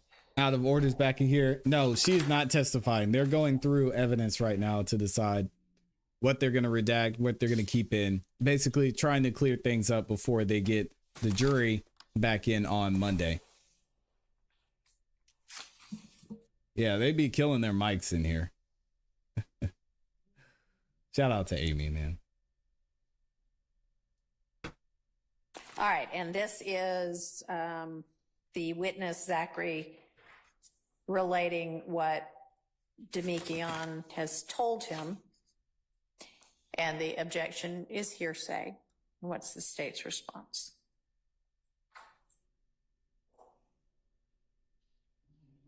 Oh, okay, I'm on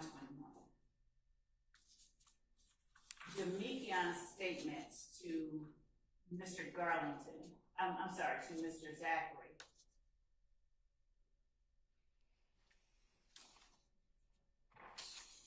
Much like the statements that Mr.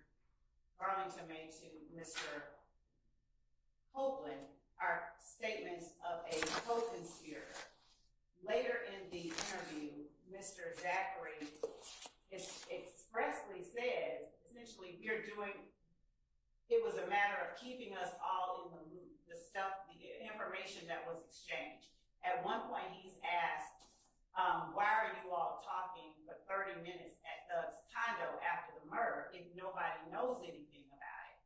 And if not to that specific question, later on, Mr. Zachary says something to the effect of, we're just trying to keep each other in the loop so that we all know what's going on. In other words, from the way that I would argue it, Nut just got killed.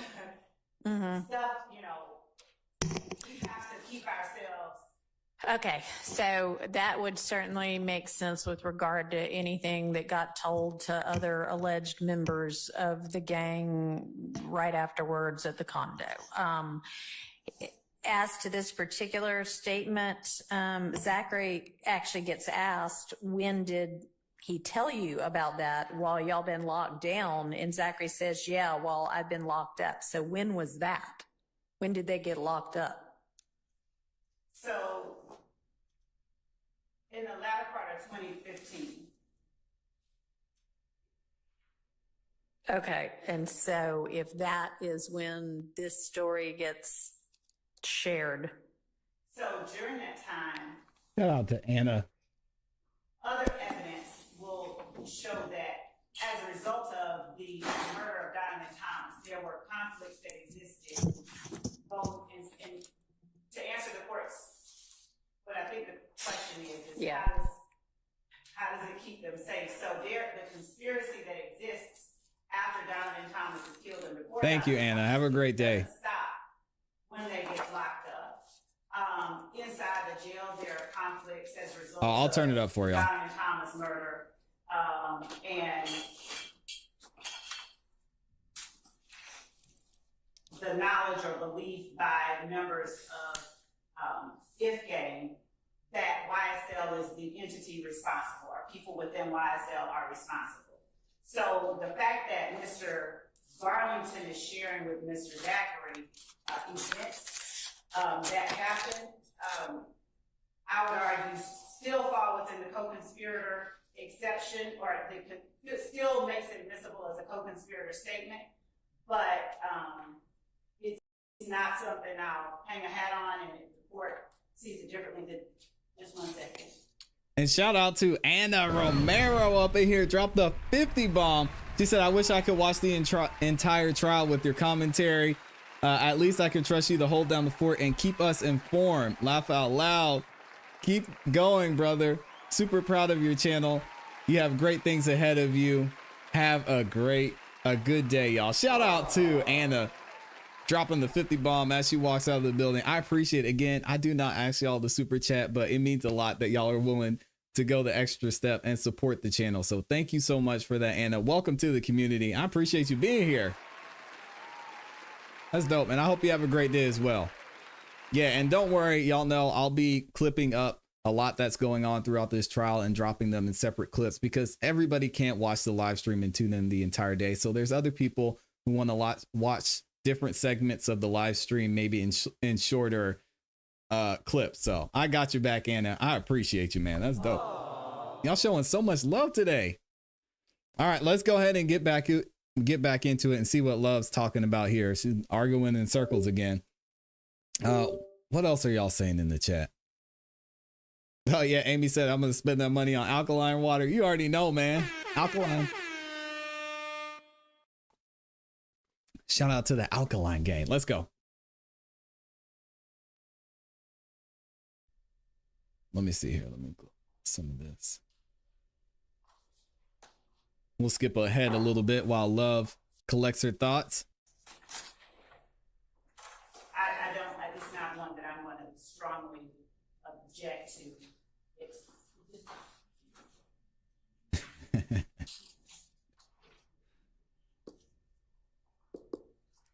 So it is a co-conspirator statement. These statements within the rest of the interview that are very similar to this are all co-conspirator statements. And for that reason, we object to the co-conspirator statements coming out. I'll just leave it at that. And of course, it's not one that I'm going to, I'll defer to the court's decision, whatever it is. But I'd argue that it is a co-conspirator statement, but there are more statements similar to this made by Mr. Garlington to Mr. Zachary that he alludes to. So I'm going to be making a similar argument about other statements like this. And for that reason, I'm not going to object strenuously to this particular one coming out.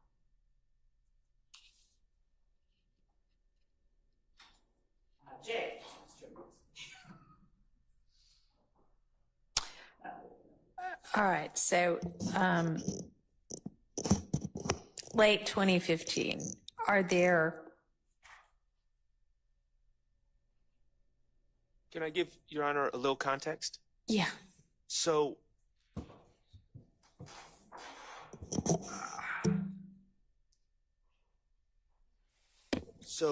Mr. Garlington and three other individuals, I believe it was three other individuals, including my client, Mr. Stillwell, warrants were taken out for them in around October of 2015, based on the testimony or the word of a gentleman named Nicholas Robinson, or Spencer Wright, depending on when you ask him. But he gave these statements to police. They went and Investigator Thorpe went and got warrants for these gentlemen.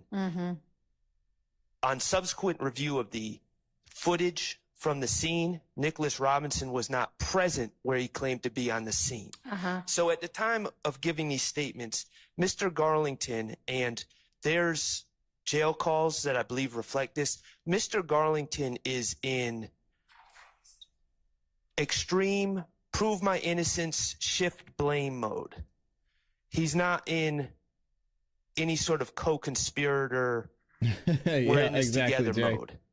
And he is asserting to anyone and everyone that will listen is, I didn't have anything to do with this. I'm wrongfully arrested. He's asking people to get video from the McDonald's on Cleveland Avenue, video that we still don't have, that will show he's innocent. Right. And so these conversations that Quindarius Zachary is saying Mr. Garlington had with him are, from my perspective, for the purpose of asserting his innocence and shifting blame to others. So that would not fall under 801D2E. All right, and that's sort of what I'm trying to sort out is this a time that is, when this is shared in furtherance of the conspiracy, or is it not? And if there are, in fact, still beefs going on inside of the jail or outside, I mean, do they get released after late 2015? No, it dies down a lot. No, sorry. I just asked a compound question. So I am wondering about what is the state of the beef back and forth. And then I'm also wondering, do Zachary and Garlington get released after they're locked up in late 2015? No. So Okay. they get released at some point later, much later. For instance, Zachary gets prison time, Garlington also. Right. Okay. But not at a point in time when like they might be out in a week. And so they need to know what's going on the street. So they all need to. Well, not on the streets. Okay. So tell me, is there in the jails beefs back and forth where they all need to be on the same page about something? Tell me, how is this in furtherance of the conspiracy? So while they are in the jail, and this is broadly speaking, and not to this, at this point in time, while they are in the jail, inclusive of this point in time, there are continued, there are statements made and conversations that are had about different YSL members getting beaten up by. Man, these poor guys in court, So they're there's dying over evidence there. that we have to show of a continuing conflict within the jail and within. Okay. How does Mr. Garlington telling Mr. Zachary, I wasn't involved, in furtherance of the conspiracy? Well, and the Woody picked me up after the shooting. I mean, because that's really the thing that he says. How does that further the conspiracy? What's up, Lamar? That it fosters cohesiveness. Yeah, I'm with you. It is information shared between two YSL members while they are in the same predicament of being confined among other persons who are members of an opposition.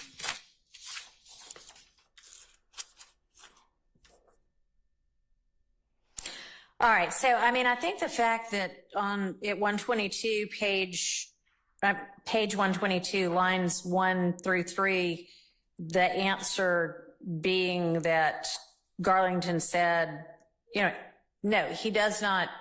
He says that Woody picked him up after the shooting.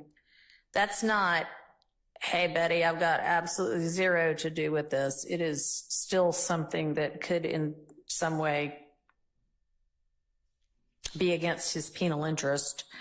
So I am going to find that to meet that co-conspirator exception. So I'm going to take it out. Overrule the objection on that one. All right, we're moving right along. Y'all give me 1 second. I'll be right back. I'll put this up on the screen for you too.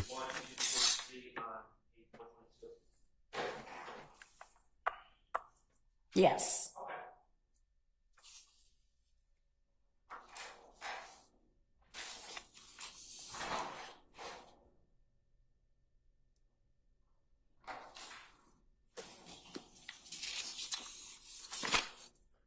Okay, meaning I understand the question. Yeah, no, I understand. I understand.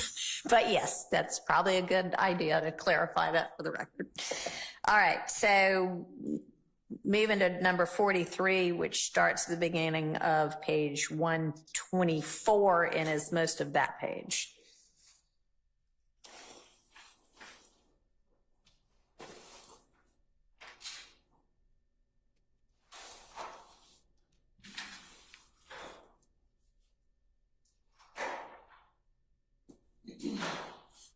Shout out to Boss. Boss. Oh man, that's funny.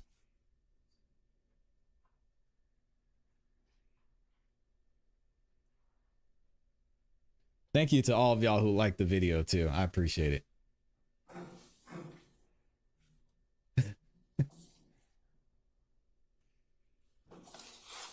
Skip forward a little bit.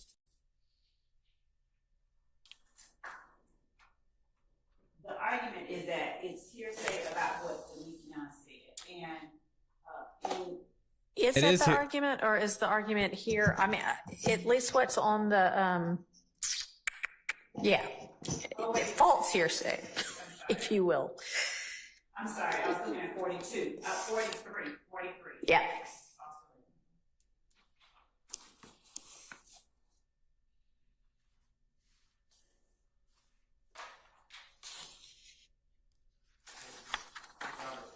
Yeah.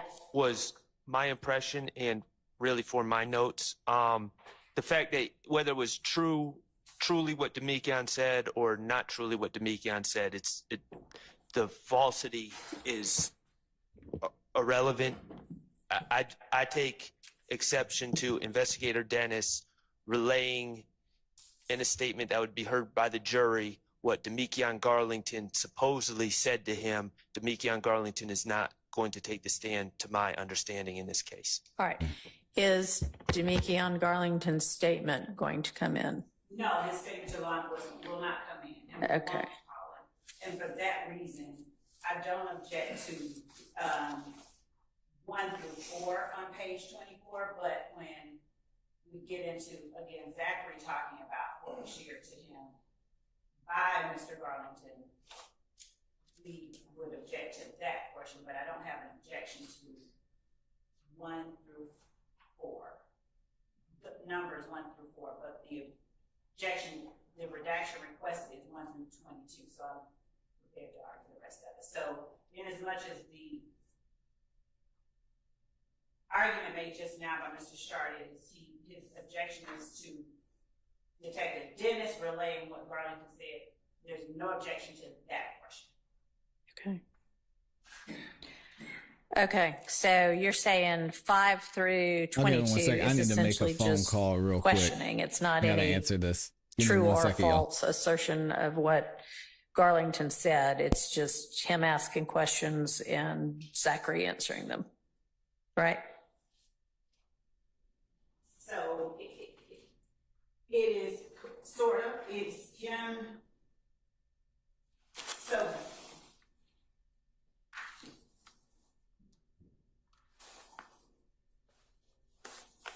there was one thing, and I'm sorry, I apologize for doing this. It is much as Mr.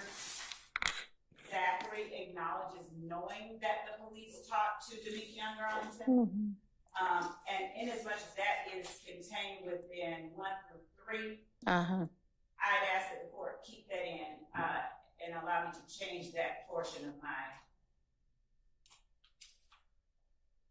previous representation to the court. Okay, is there going to, well, what about, then what are we doing about line 4? That's the part that I believe is not proper. I think that's a testimonial statement to come in. Okay, so then let me go back to Mr. Shart. If 4 is redacted out, then what is your objection to the rest of it? I don't have an objection to 1 and 3. I do, so to the extent that these are being brought in for Quindarius Zachary's answers, Yeah. and this is gonna bleed into number 44 on my list. Okay. It goes into, my understanding is this information Quindarius Zachary is giving Investigator Dennis is based on things Demetrion Garlington, it's being asserted that Demetrion Garlington told Zachary in the jail when Garlington was trying to proclaim his innocence. Okay. So that is, I don't feel that these answers fall under the 801 D2E because, again, I don't feel that they're in furtherance of a conspiracy. The statements made in the jail. So that would be my objection to the answers. Okay. And those are interspersed in what I objected to in number 43 and then specifically in 44 as well. Okay.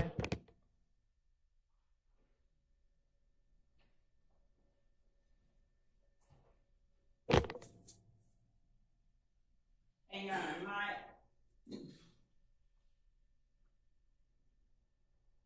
my perspective on that, for the reasons that I've already shared, are different than Mr. Sharp's. And I would add to what I've already said, that in considering, if it even comes to playing it, in considering what Mr. Zachary is telling the police and making a determination about whether the ticket is true or not, Mr. Zachary at line 23, when challenged, essentially Detective Dennis is challenging him about what he has said in line 13 through 16. He says, as what's reflected in the transcript, Zachary pushes back, and then Dennis is asking another set of questions, and Zachary is correcting Dennis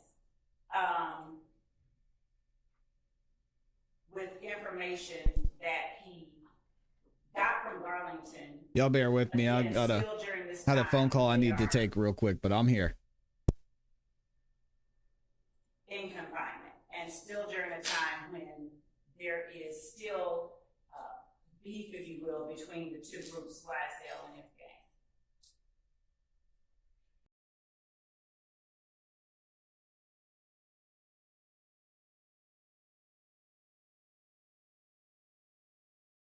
So, to the extent that Garlington may want to get out of jail, I'm not understanding there to be any argument that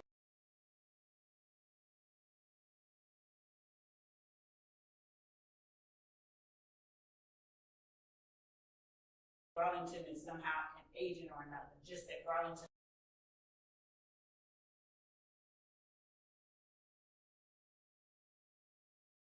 wants to get out of jail, and somehow that makes this not a co-conspirator statement. Right, that he's no longer saying anything he's saying about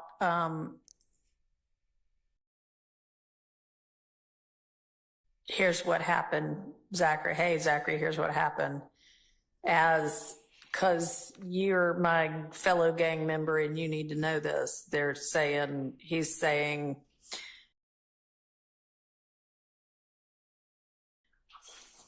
I am innocent of all of this, in the hope that either, I don't know whether he cares whether Zachary believes it or not, but in hopes that that gets out.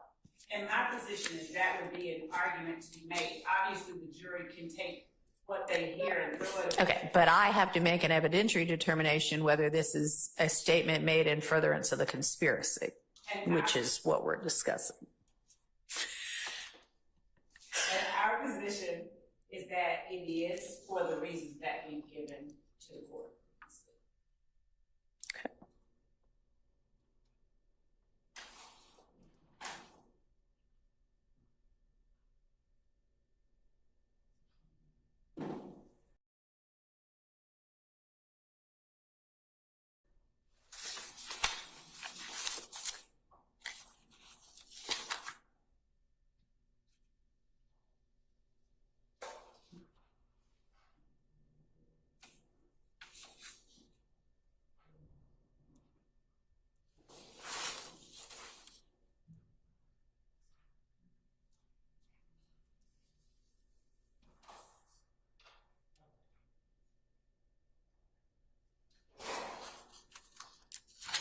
All right, I'm gonna allow it.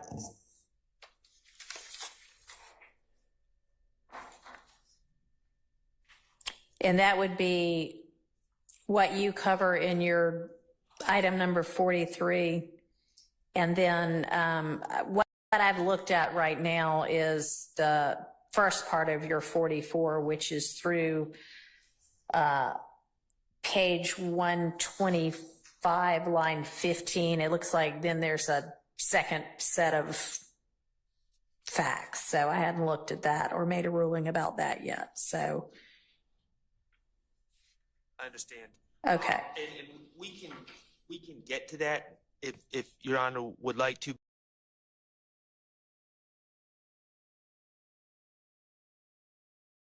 Because number 45, I'm going to withdraw. Okay. So that puts us back at the second part of 44. Okay. All right. So the second part of 44 is on page 126, well, all of 126, and then half of 127. So let me take a look at that real fast, and then is it the same argument as to this also? Yes, Your Honor. Okay, let me just take a look at it.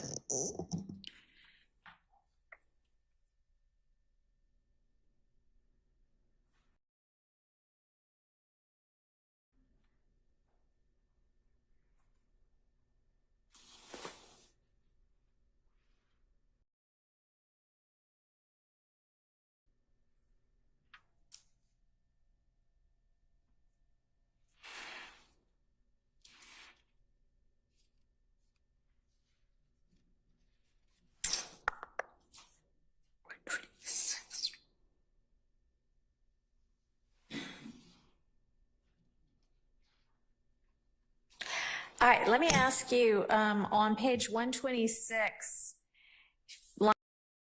lines 15 through 18,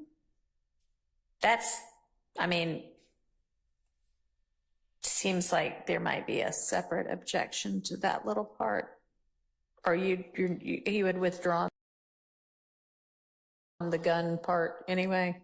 I understand, Your Honor. He says that's if you don't care, I don't care well, he either. says that's what I assume, and then he says that's what I heard. The source, I wasn't going. If we assume that the source of that's what I heard is Demekion Garlington, it would fall under the same. Okay. All right. I just wanted to make sure. I'll just point out at the bottom of 126, I think Investigator Dennis agrees with my view on these statements. That it's people putting their own version of their defense to try to say that they weren't involved. And that's the point I guess I'm trying to make.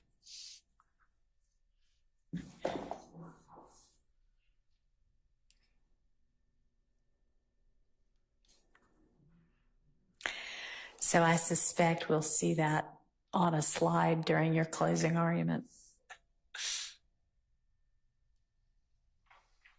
All right. Yeah. No, my ruling is the same with regard to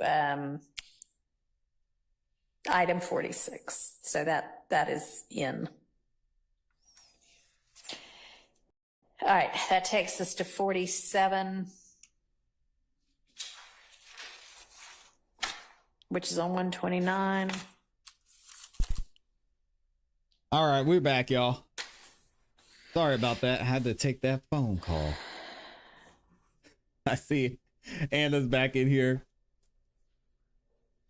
That's funny.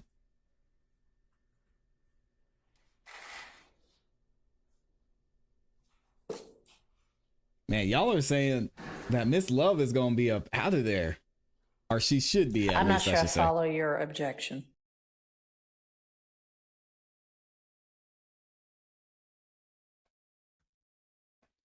So Max is going to have to clarify a little bit. What are y'all thinking so far? We might skip ahead a little bit to too. 140 to your item number.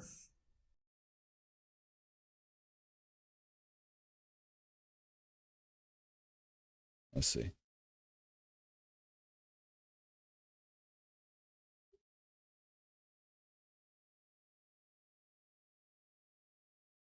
Dennis says, I think she's trying her best to mitigate how bad Glanville and the DA actually are to protect the integrity of the court, but is realizing But it's I will futile. withdraw 46. Yeah, it might be. Okay. She is.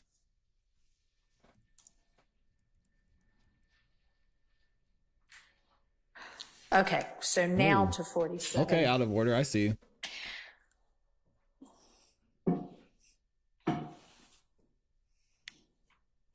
It says speculation about getting rid of guns, but the speculation about getting rid of guns seems to occur sort of after line 14. And your objection was to lines 1 through 14. I agree, Your Honor, and I am going to withdraw number 47 All right. as well.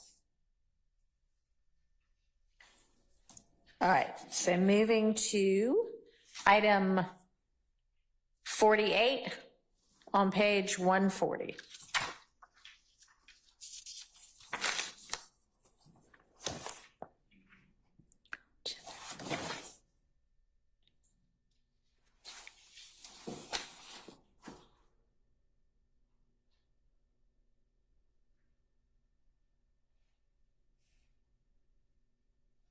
Yeah, this has Fannie Willis I'll written all withdraw over it. that. All right. Seems to help you.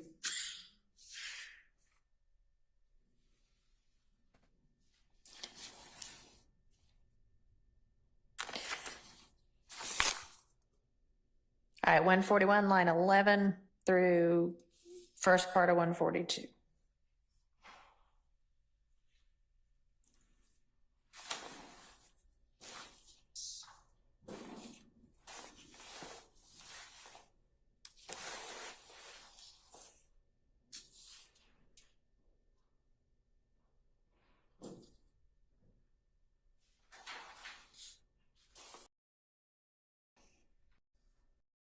That the question, Let's skip ahead a little bit more.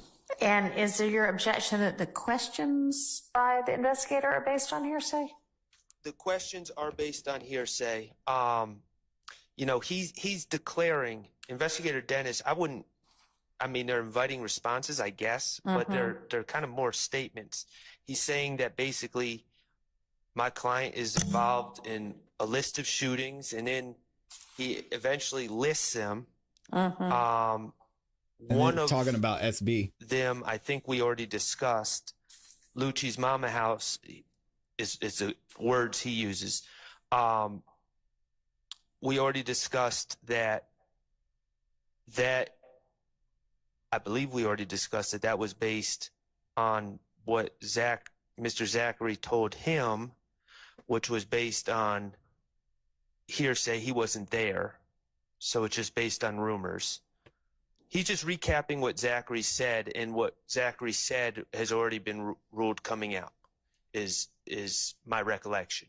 So Lucci's Mama House, he said he did the bus. We've already established that Mr. Zachary wasn't present at the shooting of the bus, so Mr. Zachary wasn't allowed to That's true. talk about, or we're not going to play what Mr. Zachary said regarding who did the shooting. But so I don't know why we would allow Investigator Dennis to repeat it. And then in the murder, I mean, that's a question for the jury here. And I understand that there's certain things that are helpful. Mr. Zachary says, I don't think he did the murder. I would like that to come in, but not in the context of Investigator Dennis listing a bunch of other shootings that are on this indictment that he's concluded my client has done. Right. So basically, it sounds like Max is trying to throw the whole thing out, because if he brings parts of it in, then they're going to be able to point to a place where the investigator implies that he did certain things or maybe possibly did other shootings, even though he said, I didn't do any of those shootings. So it's kind of a weird place to be at. See what the prosecution says about this. So, Judge, the first thing is it wasn't established that Mr. Zachary wasn't, it was established that he wasn't a part of the physical shooting, but it was also established that he was with other members of YSL at the compound and had knowledge of who pulled out, well, arguably had knowledge of who pulled out with whom. Right. So if we're talking about page 141, starting at line 11, from what I'm hearing, there is no objection to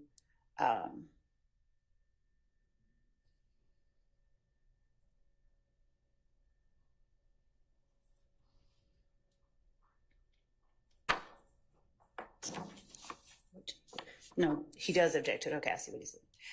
Your Honor, Mr. Zachary he's conveying something about Mr. Stillwell, at least his current iteration of events about Mr. Stillwell. He's saying he wasn't in a lot of shootings and stuff. Right.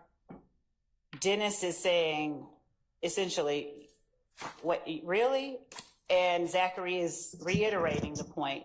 And then Dennis is asking for clarification.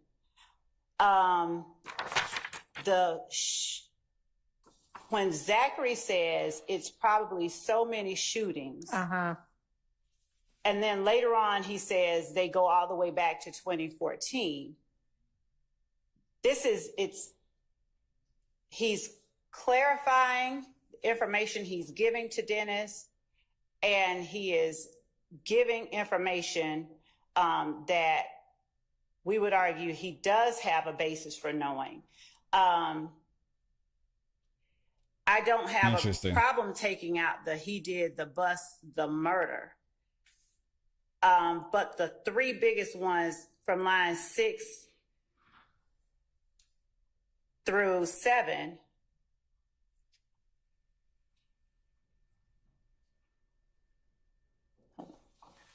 we would argue that those are events or incidents which Mr. Garlington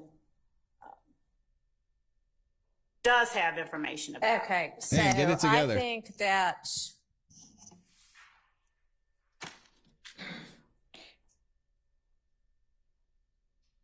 (141) lines 11 through 25. Yeah, it's a lot to go through. Are okay. I agree with y'all. Can I state my specific objection to that? Yeah. Okay, so my specific, on 11 to 25 on page 141, what I'm specifically objecting to is when Investigator Dennis says, Can you pick up your mic? I'm sorry. I know that's right, kind of annoying, but no, it's fine.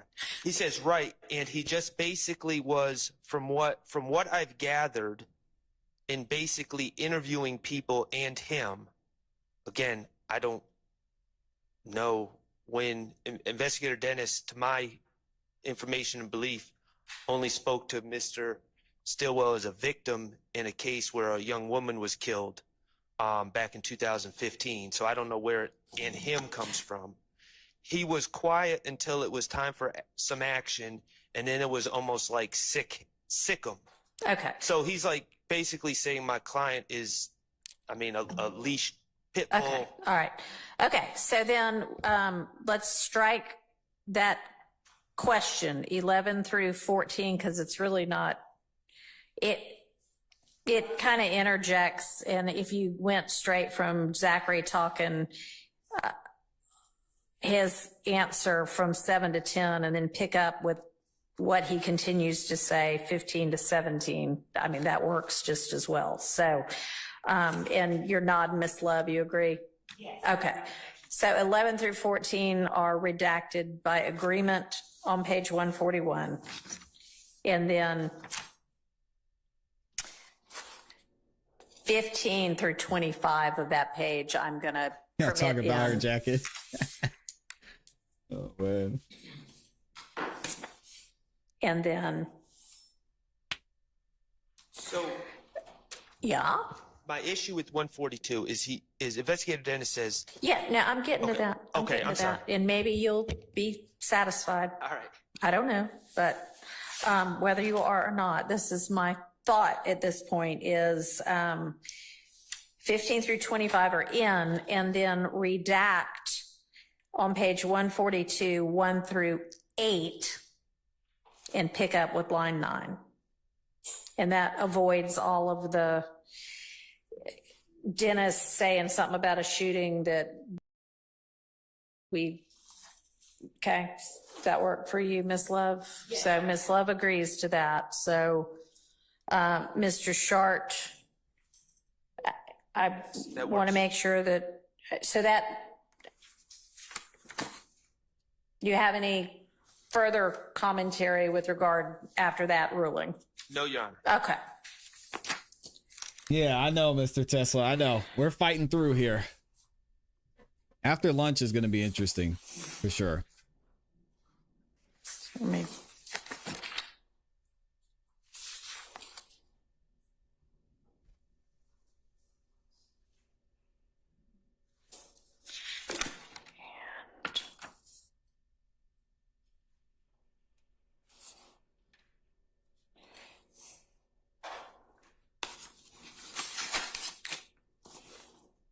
All right, moving us to page 146.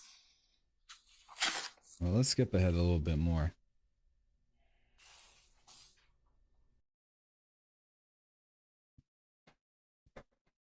About a call box, but he's saying, I went and let them in. No. So he spends and talks about the amount of time he spends, a lot of time with Mr. Williams in that condo. So my argument is that he, throughout the interview, he gives a basis for that knowledge. Okay.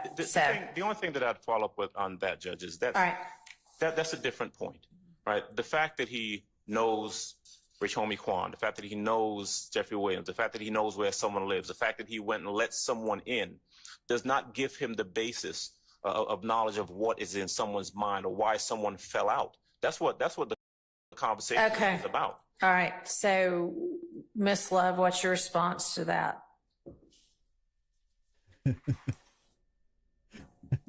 So I would argue that his proximity with Mr. Williams and his association and relationship with Mr. Williams, as reflected in the fact that he's always at the condo, even on occasions when Mr. Williams is not there, is the basis for a knowledge of why they don't work together and a basis for his knowledge of what happened.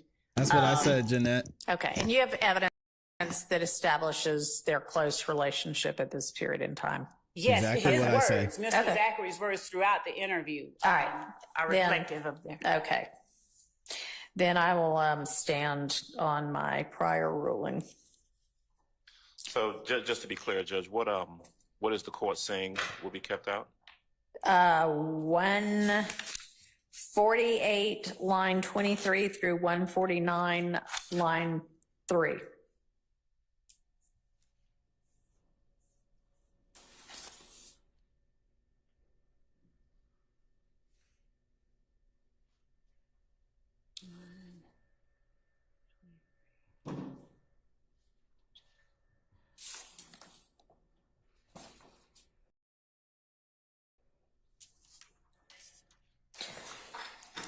Yeah, and Jeanette makes a good point that we talked about earlier. And I'm sure the defense doesn't want to overstep their bounds. Jeanette says, why did she yell at Bumpus to answer the question, but didn't hold lying ass Love the same? She didn't answer the question. I mentioned this earlier. And I mean, maybe it's because she's not a witness is maybe why she's giving her a little bit of grace, but yeah, I'm with you on that one. Cause Jeanette also says exactly. Yes, someone needs to tell Steele, don't let this fly by. I think Steele's kind of playing it cool. Honestly, he doesn't want to ruffle feathers too much, so he's trying to chill. Shout out to Felix in the building, says, how long Love been an attorney? Just this year, it seems like. God dang. Grammy Thinks says Bumpus was on the stand. Love isn't. She damn sure should be though. Yeah, so we're on the same page. Shout out to Blue Jabbar says, hey, from my wife Lisa. She's on here every day. Shout out to Lisa. And appreciate you stopping by, Blue Jabbar. We're gonna keep it moving here. All right, we're at Thank y'all for the love, bottom man. of 152 now. Steele's working on more emotions. That might be what he's doing. Cause it's the Max and Love show right now. That sounds like it would be a good show. Max and Love.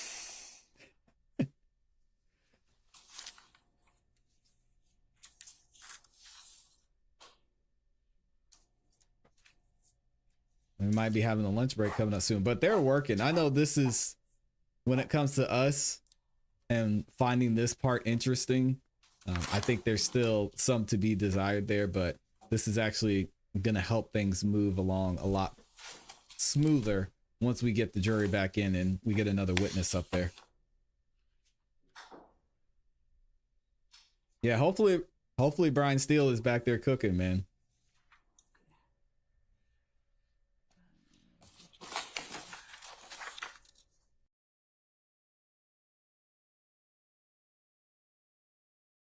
Trying to skip ahead a little bit. All right, let me end this live poll I had in the chat and see what y'all said. Thank you to everybody who responded to the poll. So when it comes to the question, the Dexter Montgomery introduced whether Miss Love should be disqualified or not, 98% of y'all say yes. All right, Miss Love, why would this be? Whew. And Y'all trying to get her up out of there. So we have already introduced the evidence of the Dexter Montgomery shooting. That's what this information is, starting at page 152, line 24. We have already introduced evidence that DK or Walter Murphy and Nard or Demise McMullen were the persons who committed the shooting that led to to the victim's head being blown off, half of it. Mr. Zachary's assertions about who did that, I would argue, come from his relationship with members of YSL, with Walter Murphy and Demise McMullen, or other members of YSL.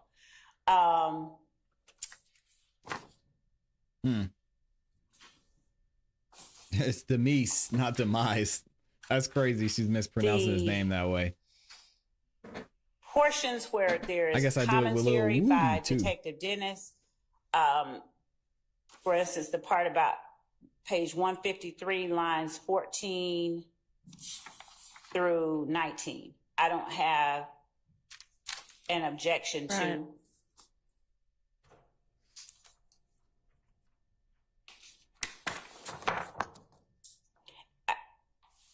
As well as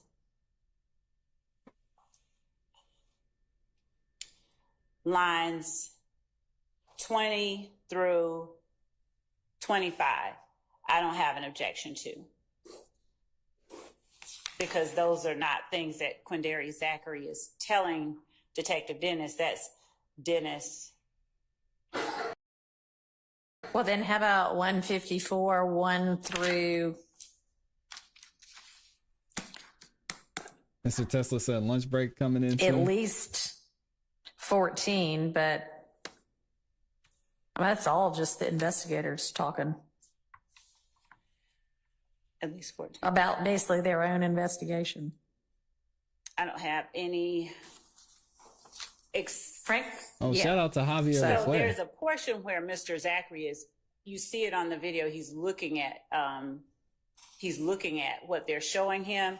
So where I don't have any problem with, for instance, 1 through 4, on page 154, I would ask that 5 through 17 be kept in, because that's the portion where he's congratulations looking Javi. at pictures. Where either has just looked at pictures, and Dennis is now saying that right there is DK walking with an assault rifle. All right. So that's 5 through 8. It is. Yes, 5 through 8. Okay.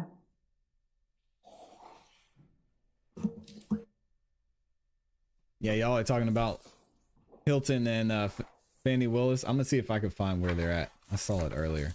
And as I think I just said it, but if I didn't, 9 through 14 is, I don't have any objection to that coming out.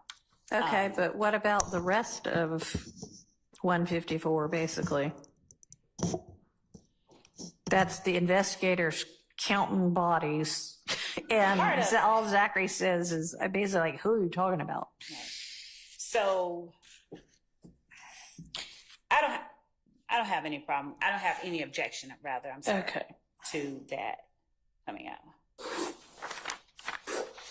And so that's from basically 153 line 14 through 154 line 4, and then 154 line 9 through 24.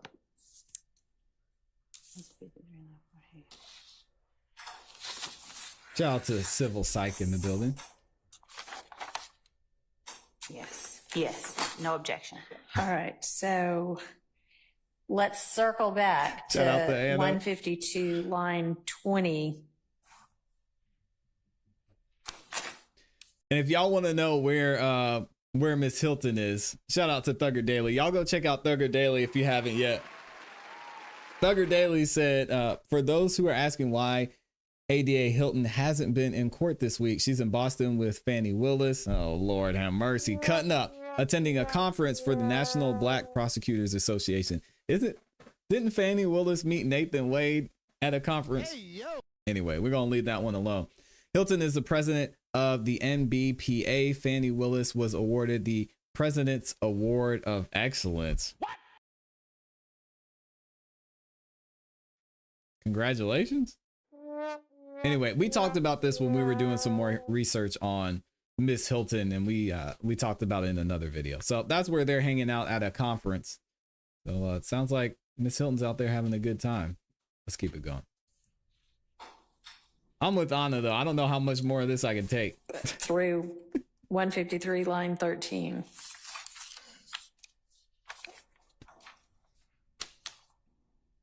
Shout out to Civil Psych. I don't have any objection to. That's a fact. 153. Getting the whole award. Lines 1 through 13. So I guess that's all of 153. All right, so what about 152, 17 to the bottom? Or 20, I'm sorry, 20 to the bottom.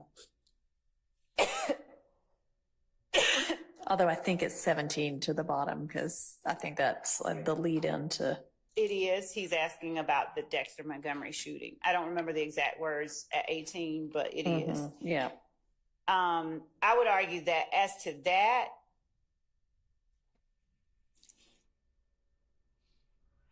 I mean, I don't know. It may be significant to your case that he's even heard about it. So I don't know. You tell me. Well, that's the point that I was making earlier, was that it was his proximity and relationship with the other members of YSL that afford him the knowledge about Nard and DK doing it.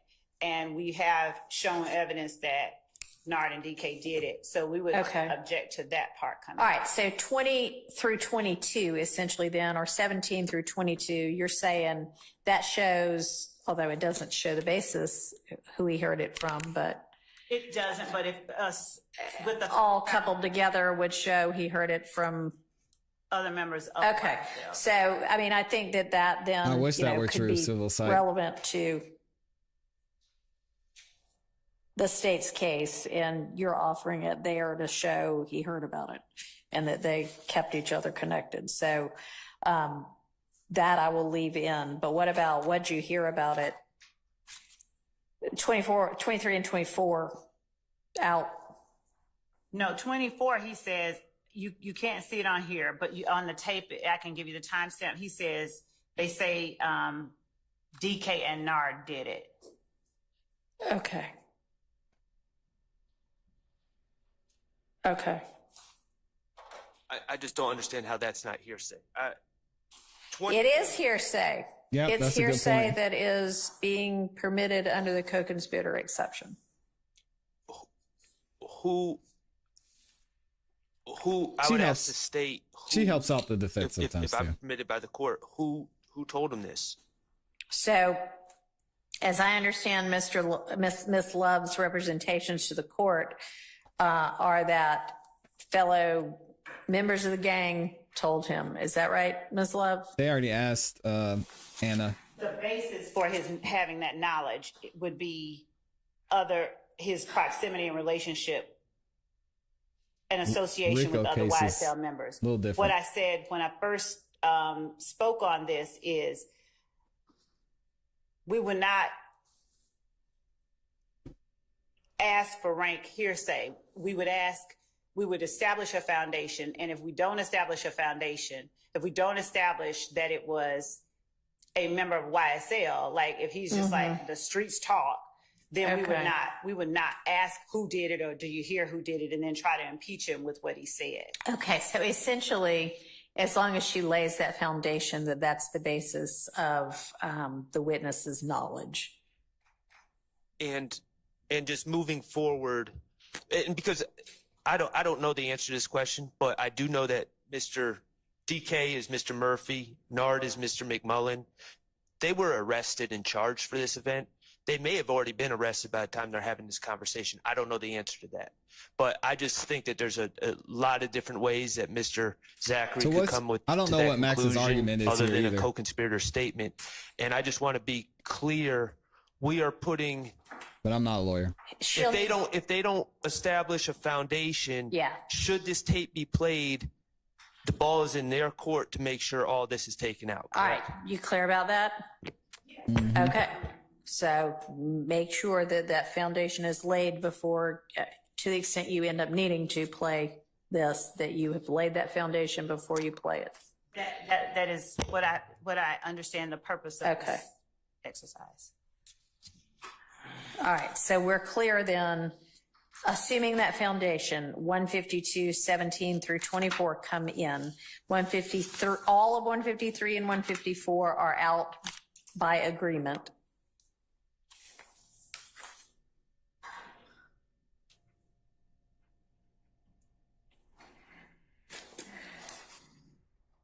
And we hadn't kind of picked apart 155 and the top of 156 yet.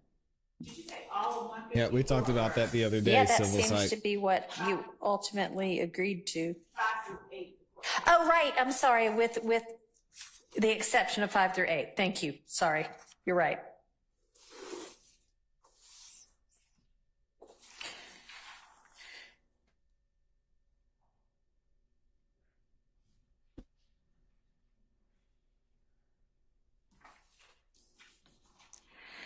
All right, so how about 155?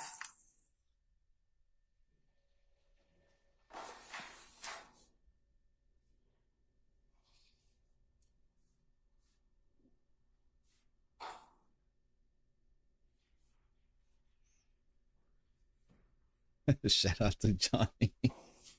I don't have any objections. All right, 155 is redacted by agreement. Yeah, we should have just had ChatGPT run this case. Would have went a lot And smoother. then the top of 156, 1 through 6.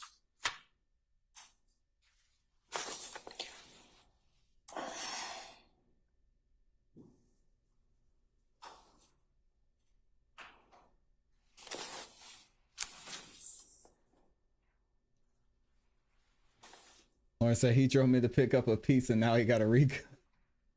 Everybody's getting hit with the Rico.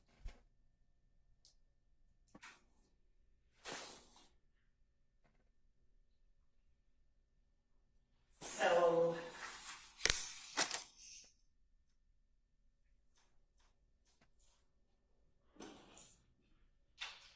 True.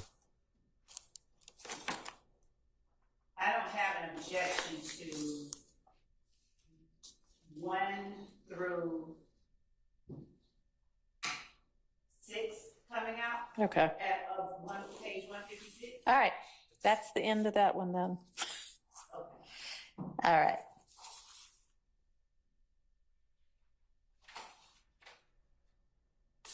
All right. So our next item is 157, 1 through 22.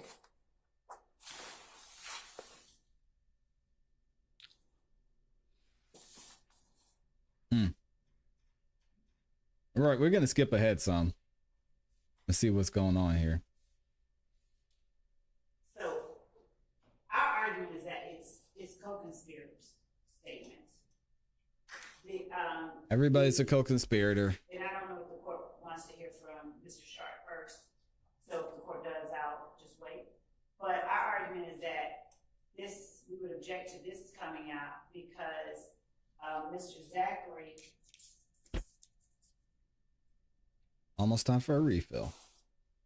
Is asked on the previous page 156 at line 7 about his prior statement. Right. And as I said earlier, what he's doing within this statement is he's acknowledging that he said it. He's maintaining what he told them in the 2015 interview regarding what 2 of the defendants on trial now said to him.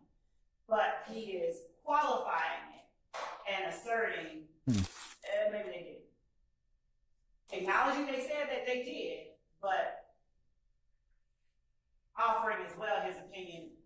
I don't believe they really did it though. And so when Mr. Bailey at line 7 on page 156, what he's asking him that is listed on the transcript as indiscernible is the first time that you talked to Dennis.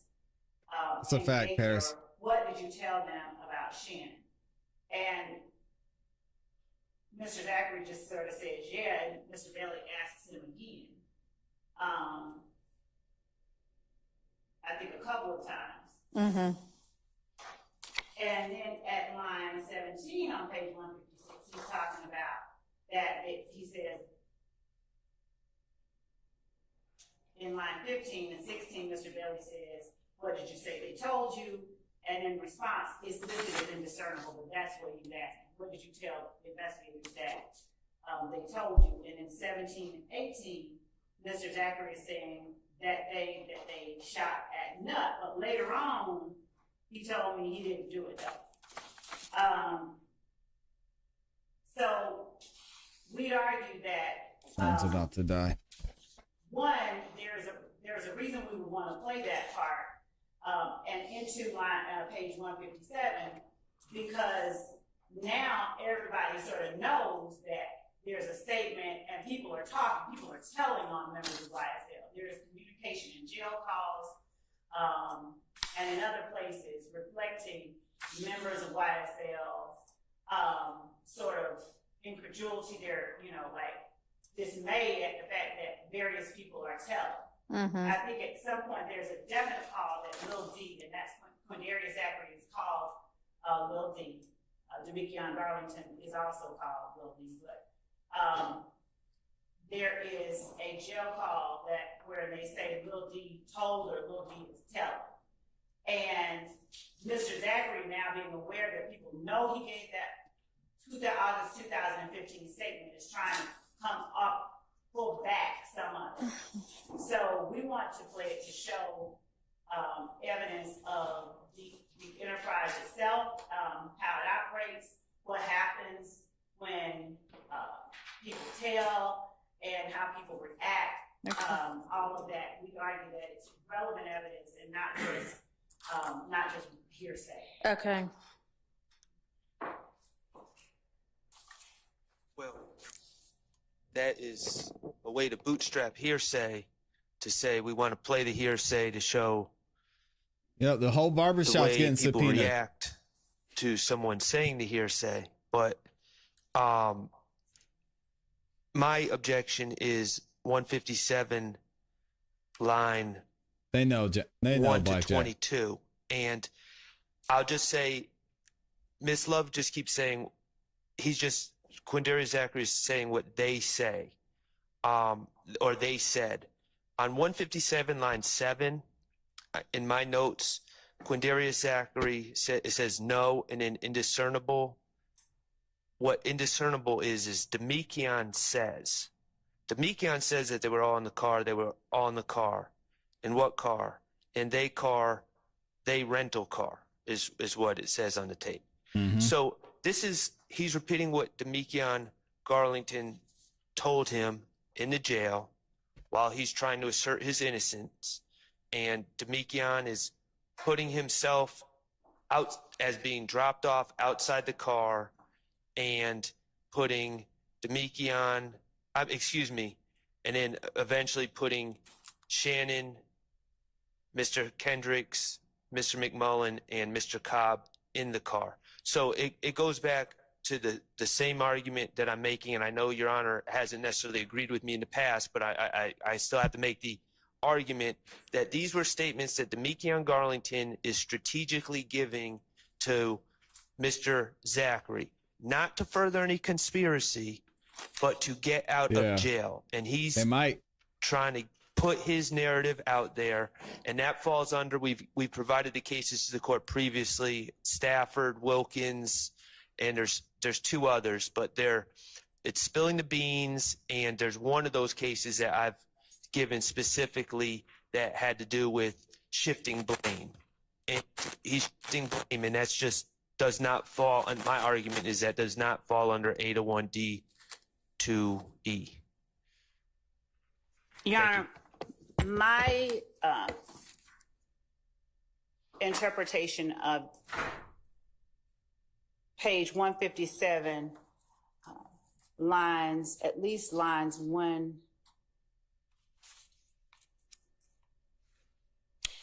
My interpretation of it is that they are talking about up to a point at the very least, something that Shannon said. I don't disagree that it bleeds into comments about Demekion Garlington, and I'd ask for the court,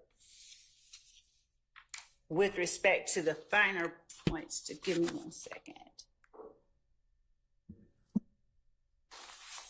We're trying to figure out what 801. I know we looked at it before. 2015 interview. Mr. Zachary tells police, and we'll get to that when we address those redactions. He tells the police that he doesn't know what in the world made them do that. And he was asked by Detective Gaither, made what do that? And Mr. Zachary says, people who killed him, Shannon, Yak, Nard. And then Detective Gaither says, Nard in jail for kidnapping. Mr. Zachary says, yeah, and Duop. He's then asked more of the court's time. What Duop looks like. Then Detective Gaither says, how do you know this? Mr. Zachary says, because they told me. Detective Gaither says, who told they? Me? In August 2015, Quindarius Zachary says, Shannon and Yak told me. Detective Gaither says, why did they tell you that? Mr. Zachary says, we were at the house talking about it. Detective Gaither says, which house? Mr. Zachary says, Thug's house. Question, new or old? Mr. Zachary says, the old one, his condo down there. Detective Gaither says, exactly what did they say? And then from there, a recitation of events that he says he got from Shannon and Yak. So the argument that this information came from Demekion Garlington, who was just trying to clear his own name, is belied, I think, by the information that the court will hear Mr. Just a bonus, Amy. In 2015. Okay. In your honor, I don't dispute that Mr. Zachary has said that Mr. Stillwell that he's claimed that Mr. Stillwell and Mr. Kendricks made statements to him. That's not the point. And when we deal with those statements, we can address, we'll address those statements in the arguments. But in this particular statement, and we can listen to the tape, my notes say on line 7, Demekion says that they were all in the car. They were all in the car. This information that we're dealing with right now, the source out of Mr. Zachary's own mouth, is the source is Demekion. And that's what's on the table before us right now. They is them. You know that. All And right, them so is us. if we go back to 156, line 7, which is where this objection, I think, begins. No, it doesn't. But no, it doesn't. But if we go back there, at that point, they're talking about what Zachary told them way back in 2015, the source of which was the conversations amongst people at Mr. Williams' old Midtown condo. So close in time to This is on first. the murder. Oh man.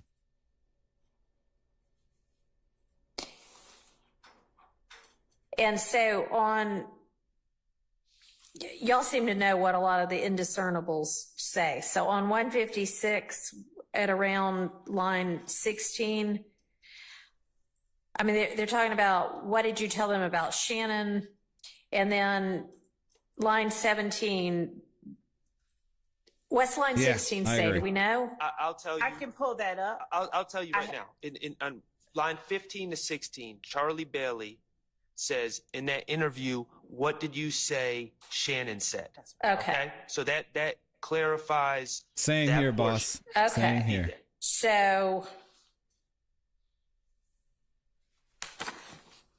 And Your Honor, it's only 1 minute from line 13 on page 1, or line 14 on page 156 to line 8 on page 157. So there are short intervals between them if there is a point at which we can play anything that helps clarify things. And I understand that, but in that short interval, he switches to say Demekion says that it was all in the car. So I mean, it does. He switches the declarant, and that doesn't take much time to do, and that's what he did in that this conversation. Y'all are crazy. Oh my god. Because I don't. So I don't know who is, I know I see that it says Demekion told Shannon, but then it says Shannon didn't do it. He's saying they was in the car though. That he could be, who knows? That could be either of them. I can't speak to that. Shout He out said to they John. was in the car when it happened, but they didn't see nothing. So I don't know what the basis for that. Well, and that's Investigator Underwood talking at that point. So I don't know. Investigator Underwood's statement doesn't make a lot of sense in that context to me now, but I believe that It really does, transcript is yeah. accurate. I'm with you, Sue. I don't see how any So of this is admissible. in 2015, during this first statement, does Zachary say that Shannon Stillwell maintained that he was in the car? Phil, lunch break coming up soon. He says, he says that, but in a more, even a more assertive. Okay.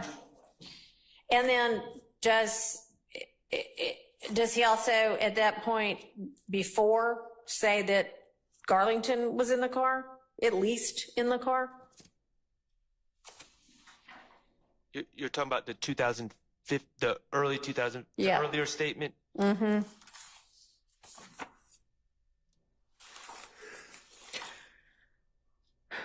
He says, go ahead. I'm sorry. Not in the car that.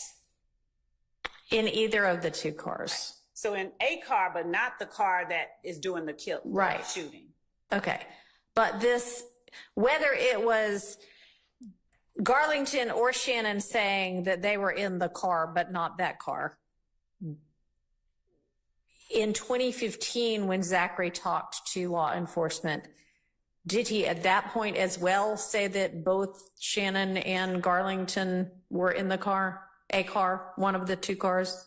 Yes. Okay. So then I don't think it really matters who the he is there, because he's already said that. So that can't be It might not matter who based the he only is, but on now Garlington saying is the some they? other story to get out of it. So I think After lunch is gonna be 156 crazy. lines, well, y'all don't have an issue with that, but 157, 1 through 3 seems fine because he has a basis for knowing that is from before.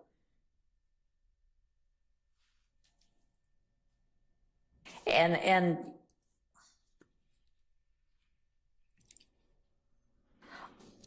when we get down to 7, are you saying that now that answer that I think Demekian said that they was all in the car? Correct. He said no. Get your mic the together, quote that Judge. I have in my notes from this statement is no. Demekian says that they was all in the car. They was all in the car. And then investigator Underwood says, in what car? When Darius Zachary says, in they car, they rental car. Right. And then Underwood says when it happened, well, and the rest is as described in the transcript. Okay. they hate us because they ain't us. I mean,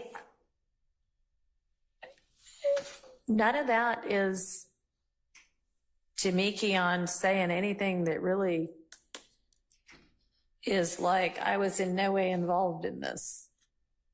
Well, my understanding of what Demekian's saying, and just to Is add that context. I was involved with all of it up until the point when conveniently I got dropped off. Right. Right. My understanding of what the story is Demekian's in the car. They're riding down the street. He gets dropped off. People switch cars. Mm-hmm. And then he says who was in the car ultimately when it pulled off. And he wasn't in the car at that point. They not like us. And Your Honor, the information that Mr. Zachary shares Talking in about 2015, he says that he got that night or the next day. So he got before Mr. Garlington was ever arrested. So to the extent that the argument is, well, at least partially what I understand it to be regarding Mr. Garlington, the information that's being shared is information that Mr. Zachary previously asserted came from his conversations with defendants Kendrick and Stillwell. Okay. I'm going to allow 156 line 7 through 157 line 22. And can I just ask one Let's skip thing? ahead a little bit. I don't want to disagree with Miss Love about her character treatment. Right. Had said that Garlington had already given him the information, and I don't know that to be true. I don't think that's what she said actually. But what I'm saying is, I mean, Mr. Garlington may think that if he puts a story out there that he was with all of the people alleged to have committed this crime as parties to a crime up until, 2 minutes beforehand, hops out and then gets picked up 2 minutes later, that gets him off the hook. I mean, that's wishful thinking, although apparently, I don't know. Anyway. She's about to take some more I think shots. Say what you gotta say, Judge. He is still inculpating himself to me. So I guess I'm saying I understand, but reject your argument that this is, even if said during the jail stage, is at a point where it is no longer in furtherance of the conspiracy. I'm also saying it appears that Zachary had all of this information the first time around also. Okay, that's the part I'm not Okay. necessarily. And that may not be true, but if that changes, you can let me know. But my other ruling still is, adverse to your position. Understood. All right. But, I mean, it y'all know legitimately what we she need wants to get to say. it cleared up, so.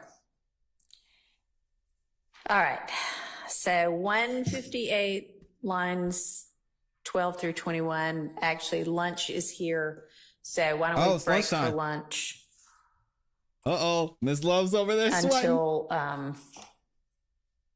let's say 1:20.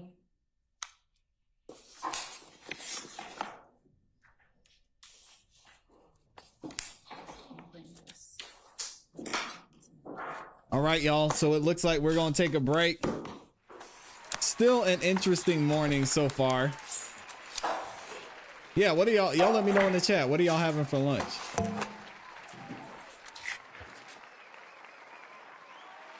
Been a crazy interesting morning, and we got through that motion already too. Let me do one more thing. And then I'm gonna get y'all up out of here. Boom. Got him. All right, so we will be back after lunch. She said 1:20. I've got the live stream scheduled for 1:30. We'll go ahead and be back here at 1:20. So y'all make sure you stop back by the channel. I've got a video that's going to drop here actually right at 1:30. So if y'all haven't subscribed yet, make sure you hit the subscribe button, hit the notification bell so you don't miss anytime I drop a new video or we go live. So I think we're going to go live at 1:30, probably not for long, probably for an hour. I just really want to see what's going on with Miss Love, what her response is, and hopefully Judge Whitaker doesn't give her another break. All right. Let's see. Y'all are saying what y'all are having for lunch. Let me see what y'all are saying. Lauren's having an omelet over there. Okay. We got Curtis in there having some ramen. Ooh, ooh-wee. Frozen Frisbee says, I get blown away every day with this case. Yep. Waffles and sausage. Oh my God. Johnny said, I'm broke, so just a grilled cheese sandwich. Nothing wrong with that, man. Amy says, I know what I want. Hey, yo. We got Blackjack Fish and Chips just ate. Okay, shout out to Blackjack. Where are you from? Blackjack. Oh, did you say you were from Ireland? That makes sense. Mr. Tesla says chicken sandwich and fried rice with shrimp. Hold up now. Hold up now, brother. Hey, you got to share some of that. DTB says eggs and waffles. Okay, I see y'all. Grammy says I couldn't eat before my appointment, so I had sausage gravy when I got home. Oh man. Ooh. Lauren Robinson says check out TLA and Cat in the meantime. Yeah, y'all can go over there anytime. They're absolutely killing it. Richard Dixon says 801 DE forbids evidence in, like trying to say just because there were two fights at a club doesn't mean they are related and can't be used in furtherance. Thank you for that. Waffles and sausage sounds good for real. Egg waffles, catfish. Oh my God. Grilled cheese sandwich sounds good. Corn on the cob. Woo-wee. I love to see it. All right, y'all. We will be back. Amy says she's having some chocolate. Hey, yo, what did he say? Get you some. We are going to be back at, we'll say 1:20. So we'll be back in another hour. I just want to see what happens with Miss Love, because she might be getting kicked out of there, or maybe she'll get held in contempt. Y'all let me know what you think is going to happen. I appreciate everybody who's in here. Thank you to everyone who liked the video. We had over 2,300 likes. Oh my God. I appreciate y'all. We'll be back. Y'all know what to do. Keep growing, keep pushing, keep it classy. I'll see y'all in a minute. Peace. Oh, you know what? No, I'm not going to do that. Hold on a second. We're not leaving like that. I have to again say thank you to everybody who sent in super chats. We had Amy giving the 5 membership. We had Lakita with the 2 bomb. My dog Henry Resilient with the 5 bomb over there. Lakita became a member. We also had Unknown became a member. We had Anna over there, or Anna. You got to tell me which one. I think it's Anna. She dropped the 10 bomb. We had Joanne drop the 20 bomb. Amy with the 100 bomb. Going crazy. And then, of course, we had, last but not least, Anna with the 50 bomb as well. Thank y'all for supporting the show. This would not be possible without y'all going above and beyond and doing that. So thank you so much. I will see y'all at 1:20. We going for real. All right. Peace, family. Y'all enjoy your lunch.